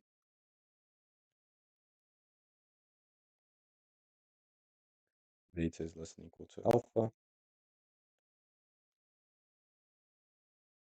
So we can do this. P to the power alpha plus 1 divides p to the power of alpha minus beta k plus 1. We can like subtract and divide. And, like, I swear this has like, okay, yeah. I think there's a thing that like this thing has almost like zero solutions because p to the power of alpha, and we know that plus 1 should divide p to the power of alpha minus beta k plus, like minus p to the power of alpha, and here it goes p to the power of alpha plus 1 divides k plus 1 here. Oh, it's like plus 1 divides k minus p to the power of beta.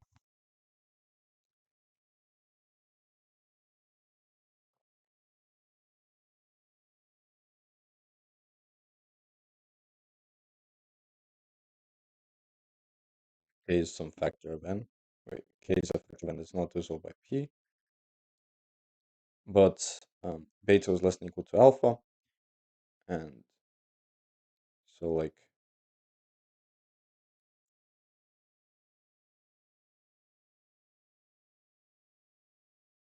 k should be like greater than p to the power of beta, or at least 2 times p to the power of beta for this to be true. This is just headache. This is just a headache.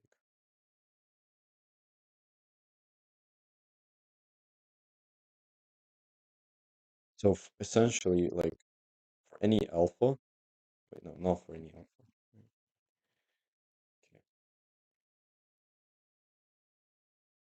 Okay. Let's.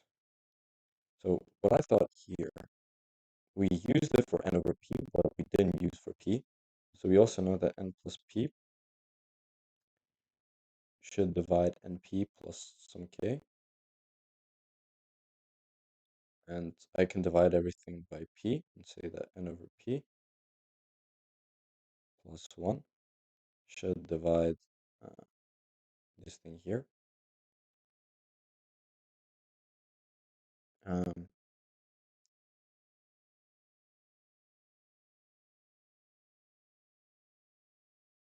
k plus 1, wait, k plus 1. And we showed that p plus 1 divides n plus 1, or p plus 1 divides n minus 1. We showed one of this.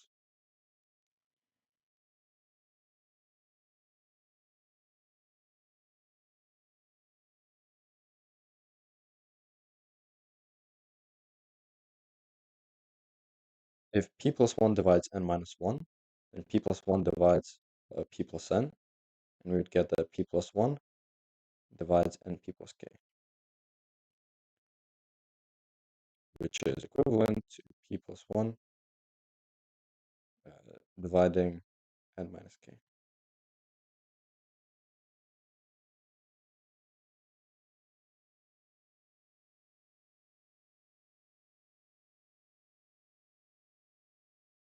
Then p plus 1 should divide k. P plus 1 should divide k, which means that there's and k divides n, which means that there was a factor less than p, which is prime, because p is not equal to 2, so p plus 1 is not prime, that divides n, which is a contradiction. So this case of p plus 1 dividing n minus 1 is just impossible. So the only case we have is p plus 1, the smallest factor, must divide n plus 1. And besides that, we know that n plus p must divide np plus some factor plus k. Okay.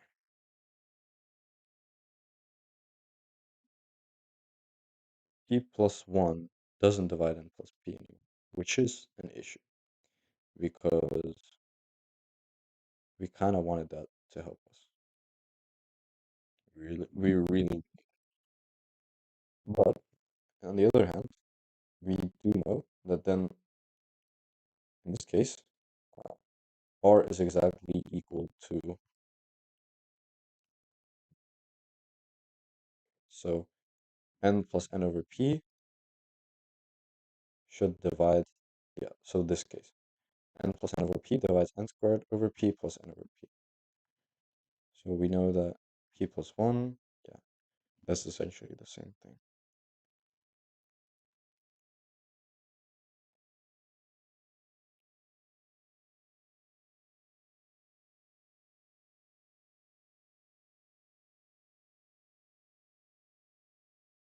Plus 1 divides n plus 1.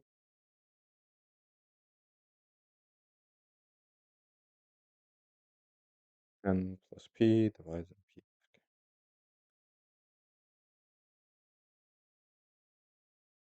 This is getting depressing. Okay, n over p plus 1 divides n plus k over p.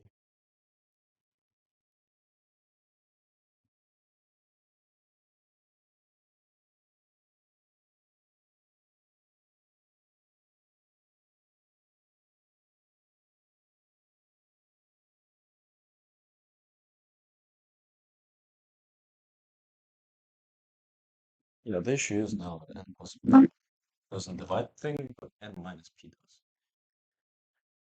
So n minus p does divide this thing.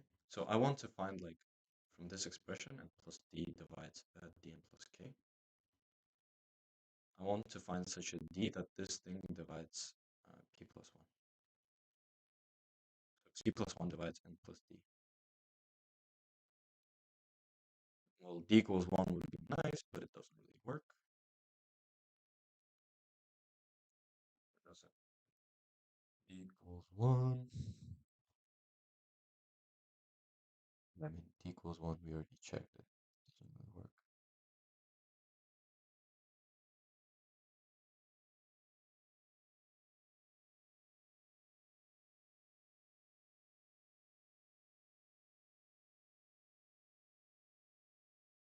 Hmm.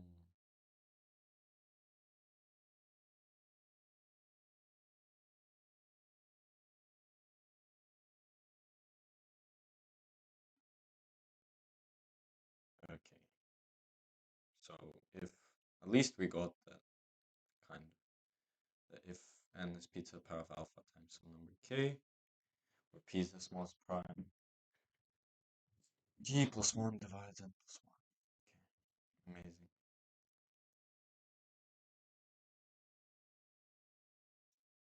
That's just from plugging it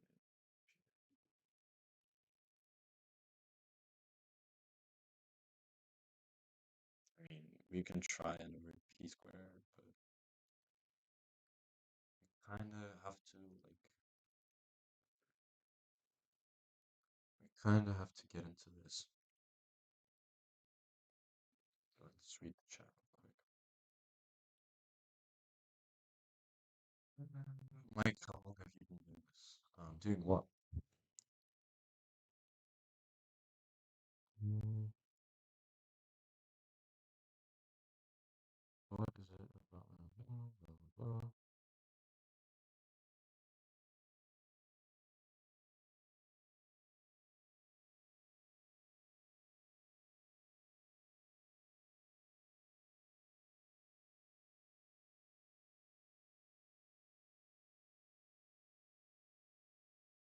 I've never heard of what's Gal Cow, by the way. Um, the hardest competition is RMM, though. But yeah. Okay. P. Let's continue thinking, I guess.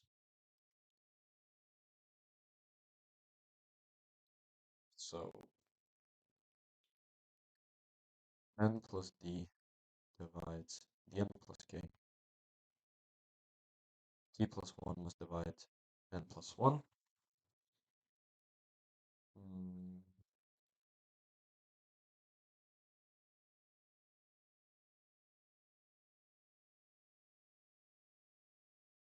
we used 1, we used n. Mm,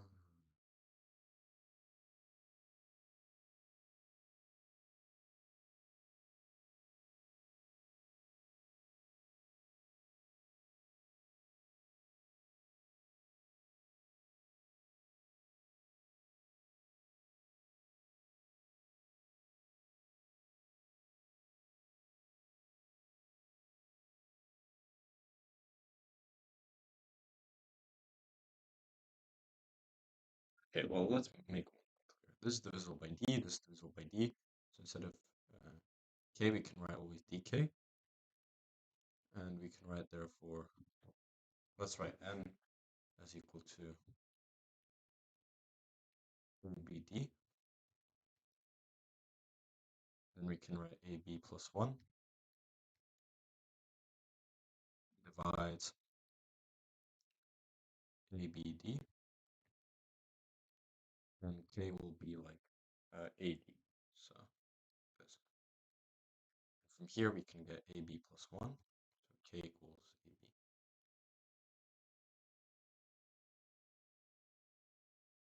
This k divisible by d. So ab plus 1, therefore, is dividing abd plus d. So ab plus 1 divides a minus d.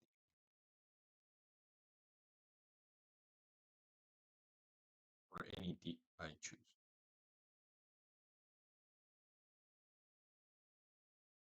Which means that, for example, when I chose d as being the smallest and not 1,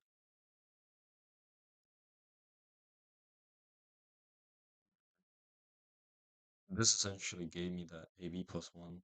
Well, it gave me that ab plus 1 is, well, the difference between these two. Like a is equal to d, I assume. That's what I got. Or a is equal to 1. Yeah. And a is equal to 1 would give us b plus 1 divides d. So when I chose d is equal to p, I got d equals p. I got ab plus 1 divides a minus p. Where a, for example, if it's p, so a is either p, but then that's, so a is equal to p, which would mean that n is divisible by p squared, or a equals 1, which give us b plus 1 divides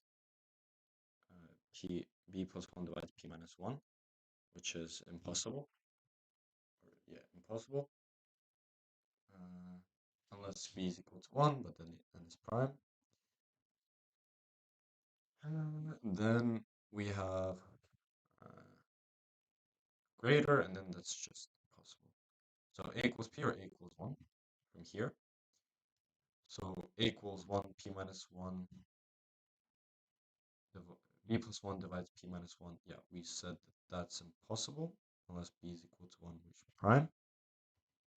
So a equals p. So that's what we got. So we got that n is equal to p squared times,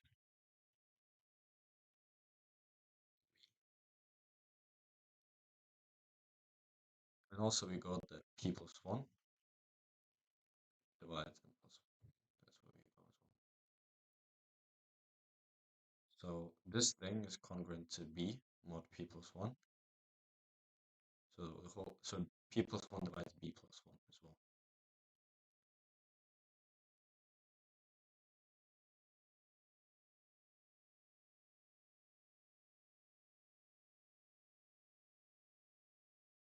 So, okay, if n is equal to p squared b,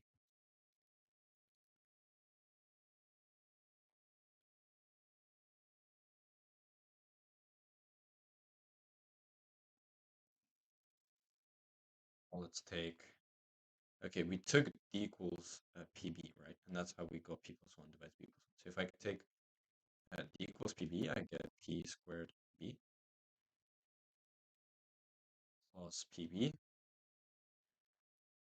divides the product, which is p cubed b squared,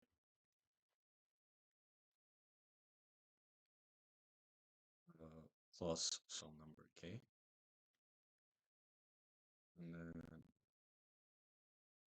we say k should be divisible by pb, so k is divisible by pb, which means that either k is p squared b, or k is equal to p squared, or just pb, because p is the smallest factor. So, and if k, yeah, that's essentially what we got, and here we show that, like, k, so actually this one, so k is not equal to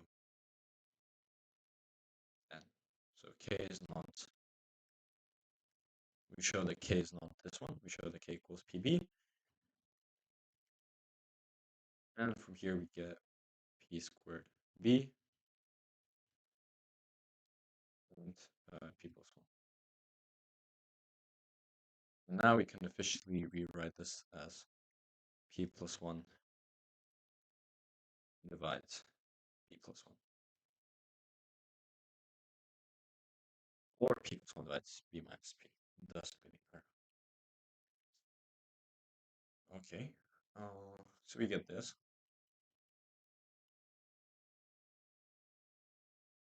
So p plus 1 divides b plus 1, and b plus 1 divides what's, and also, yeah, divides plus 1.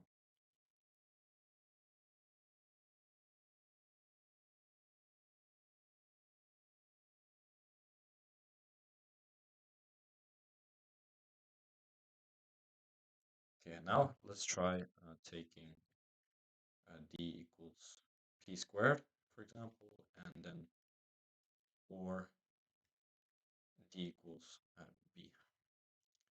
So if I try d equals b, I get b plus bp squared divides b squared p squared plus number k, and k divides p squared b. Now the k is divisible by b, so k is equal to, like, kb. So k divides p squared. Now I can cancel the b out and get 1 plus p squared divides bp squared plus k. Now that's the same as 1 plus p squared divides k minus b,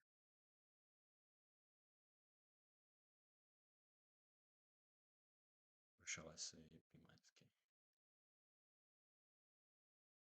I know k divides p squared, k is, yeah, so I know k divides p squared.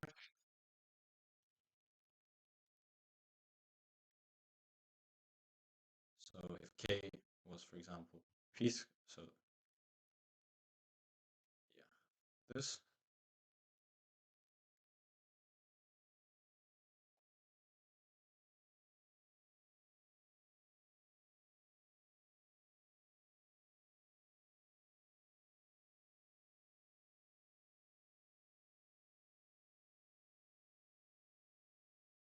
b minus k. So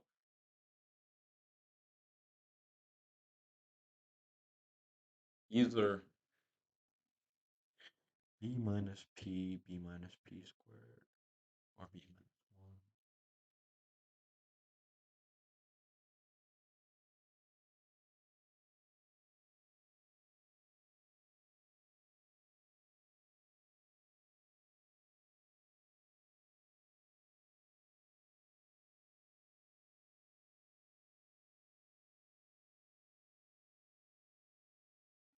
Okay, let's just look at d equals b squared now. I think we can go much further. P squared plus bp squared should divide the product, which is p to the power 4b plus some number k, which should be divisible by p squared, so it's p squared t, and t should divide b. So let's write that b equals t times some integer u, and now we divide by, or I don't even have to do that, p squared, we divide by p squared, and we get 1 plus tu divides p squared tu plus t, and so 1 plus tu divides p squared u plus 1. So now we divide by, we like this thing, b squared u minus ut, and cancel the u out. So we get this, p squared minus t. And now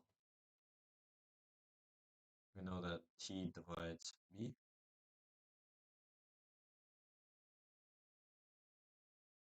1 plus, so tu is just 1 plus b. It's just 1 plus b. Divides some p squared minus t, or t divides b. And as we see, p squared is much less than b, or this thing like here wouldn't be true. So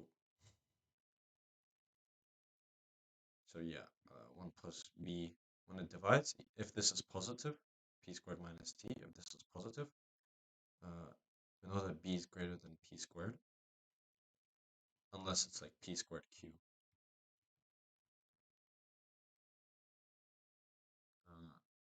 So that's like a separate case.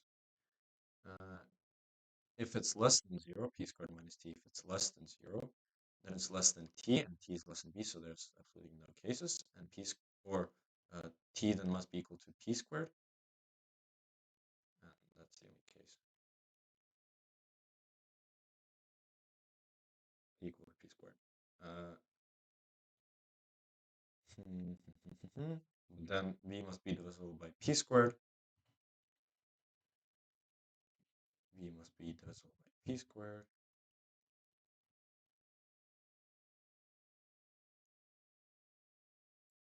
V must be divisible by.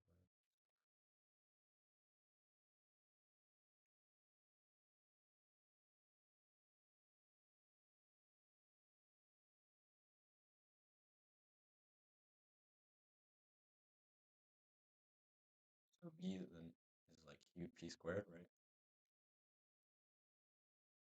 This thing. So like, I mean, we get that n is like p to the power 4u, and then p plus 1 must divide b plus 1.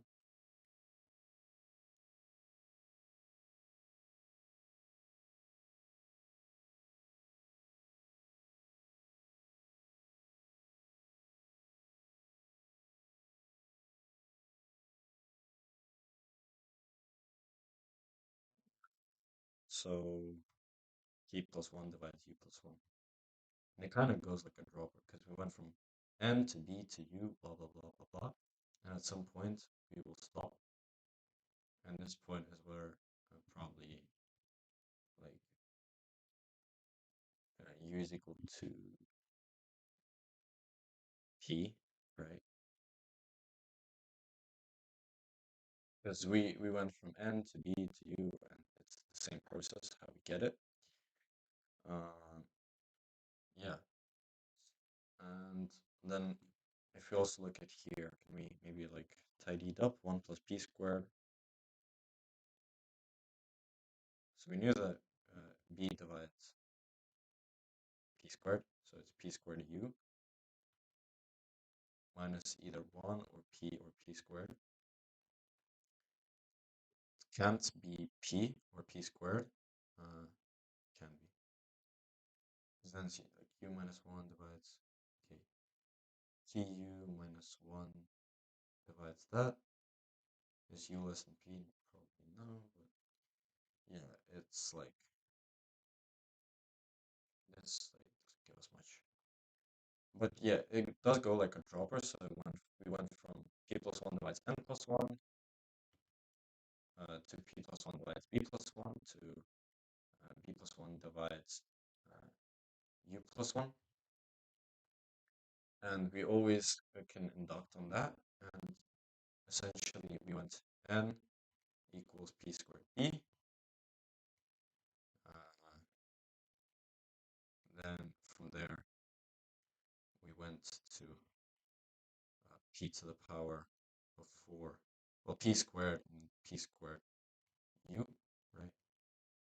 And from there, we go on until there's no p squared left, which would give us essentially powers of p to an even degree, right? That's that's the whole thing. Because wait, 9 worked, right? What about 27? Let's just check that 27 works or doesn't work. So n equals 27. Maybe all powers of p, because either we can stop here, either u equals p also works. So I think it's powers of primes that work. So let's just check 27 of all primes as well. So d equals 1 works, d equals 3. 3 plus 1 divides n plus 1, and d equals 9. So here it's like 3 plus 27 should divide 81 plus 9. And then for d equals 9, we get 9 plus 27 should divide 2, 4, 3. Here we have 36. 36, 36 plus a factor of 27. Okay, so 180 divides 36 and 216. Then 2, 5, 2. And this is plus 9. So all powers of prime would work because of this algorithm here. Yeah, so u equals p works, and u equals setting u as 1 also will just work, I think. Wait, p plus 1 divides p squared plus 1. Okay, but I mean, we showed that in the end of the day, it's a power of prime, for sure. Wait, where did I mess up here? Or did I mess up at all?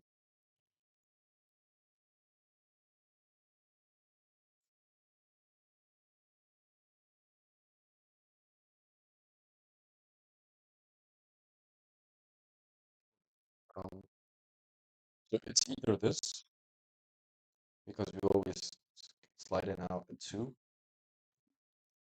or it's just p squared q.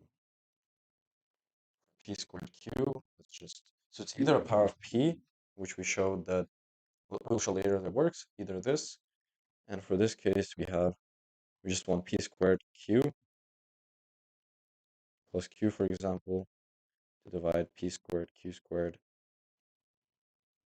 So p is less than q.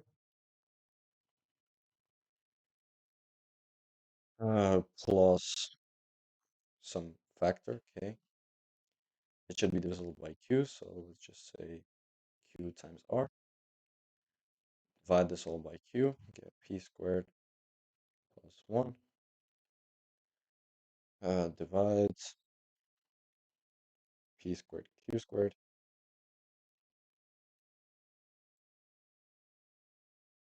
That's q times r, where r is 1p over p squared. Divide this thing by q, get p squared plus 1. Divides p squared q, p squared plus, q plus r. So r can't be q. It's not divisible by q squared. So, and we know that this thing is equivalent to q minus r. And q minus 1 is not divisible by p. So q minus 1 divisible by p squared plus 1. That's the case. But other than that, I think, or q minus p is divisible by p squared plus 1.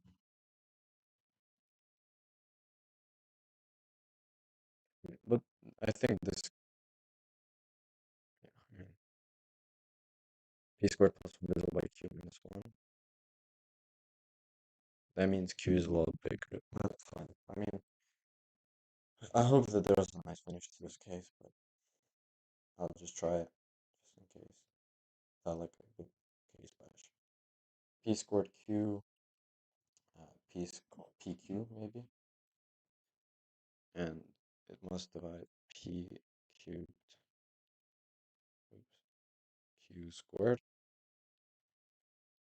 plus some k. Divide this all by pq, get p plus 1,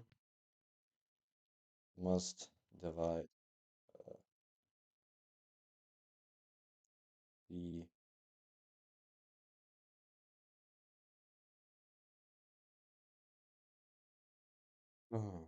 pq, p squared q, right, pq, pq, plus some k prime. And since k divided p q squared, it's like either 1 or p. We can rewrite this thing as just q plus 1. So it's either 2q divides p plus 1, which is impossible, because q must divide p plus 1. Oh, wait. Oh, gosh. So q plus 1 divides p plus 1, right? Oh my gosh. Or q divides, so p plus 1 divides 2q. But then p plus 1 is divisible by 2, so it must be equal to 2q. So p plus 1 is equal to 2q. But if p plus 1 is equal to 2q, this is just not true. So contradiction. And also q is smaller. So p plus 1 must divide q plus 1. So we also know.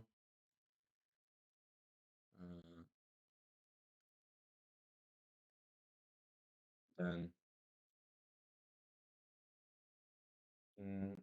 then we know that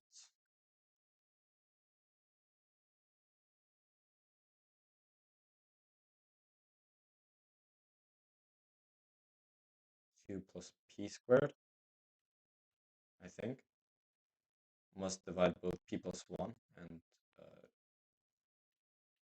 p squared plus 1, which are like coprime excluding 2. But this is like v2 of this is like at most 2. So like we can safely say like the product of this times the product of this over 2. Let's divide this. And this is like essentially almost p cubed over 2. And this is q plus p squared, which means that q is like greater than p cubed. Okay, this doesn't really. Okay. q minus 1 divides p squared plus 1. P plus 1 divides q plus 1. Okay, this doesn't give me a bound that I want it on q. Yeah, that's not what I need. Okay, this doesn't, so p plus 1 divides q plus 1, and p squared plus 1 divides q minus 1. So, yeah, this won't give me much, but we have one more thing to try. It's just plugging in p and p squared. So I know that p squared plus, p squared q divides p to the power of 4 q plus k. K must be divisible by p squared. So it's either p squared q or p squared. So p squared here. Just cancel the p squared out to here. Cancel this, cancel this. So you get q plus 1 divides p squared q. So it's just minus p squared plus k. Okay, and now I think we get what we want. Because we have q minus 1 dividing p squared. So q minus, no, being divisible by p squared plus 1. And q plus 1 being divisible by k minus p squared, where k is what? It's like 1 or q. And as we see from this thing here, q plus 1 can't divide p squared plus 1 because of inequalities, and uh, q plus 1 also can't, if q plus 1 divides p squared plus q,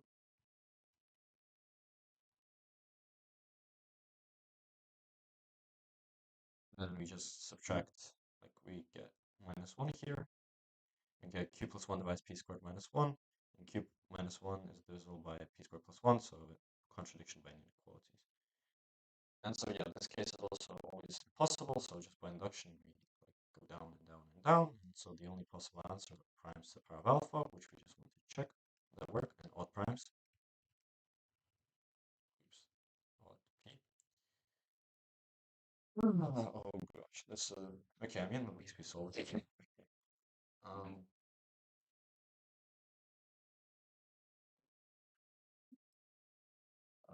We just need to go p to the power of beta plus p to, let's say this is just p alpha to beta, like this. So this is p alpha plus beta.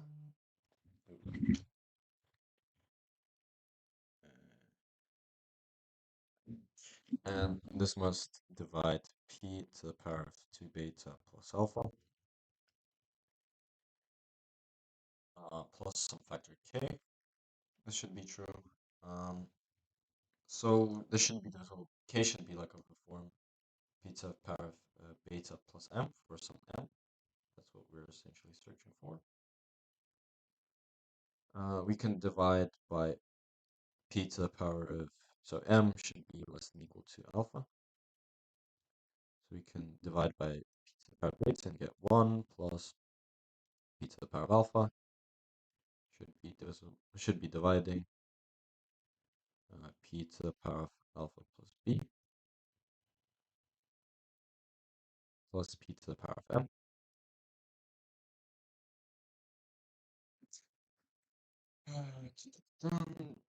Okay, m is less than or equal to alpha, so we get 1 plus p over alpha. Should divide p to the power of alpha plus beta minus m plus 1. And if I set m is equal to beta, we get the desired thing, so we're happy. Okay, this was an interesting solve. I mean, yeah, it was pretty hard. But yeah, thank you everyone for watching, for joining in. Um, and yeah, I think the stream is coming to an end. So thank you everyone for joining in. Thank you for all the support. Merry Christmas, everyone.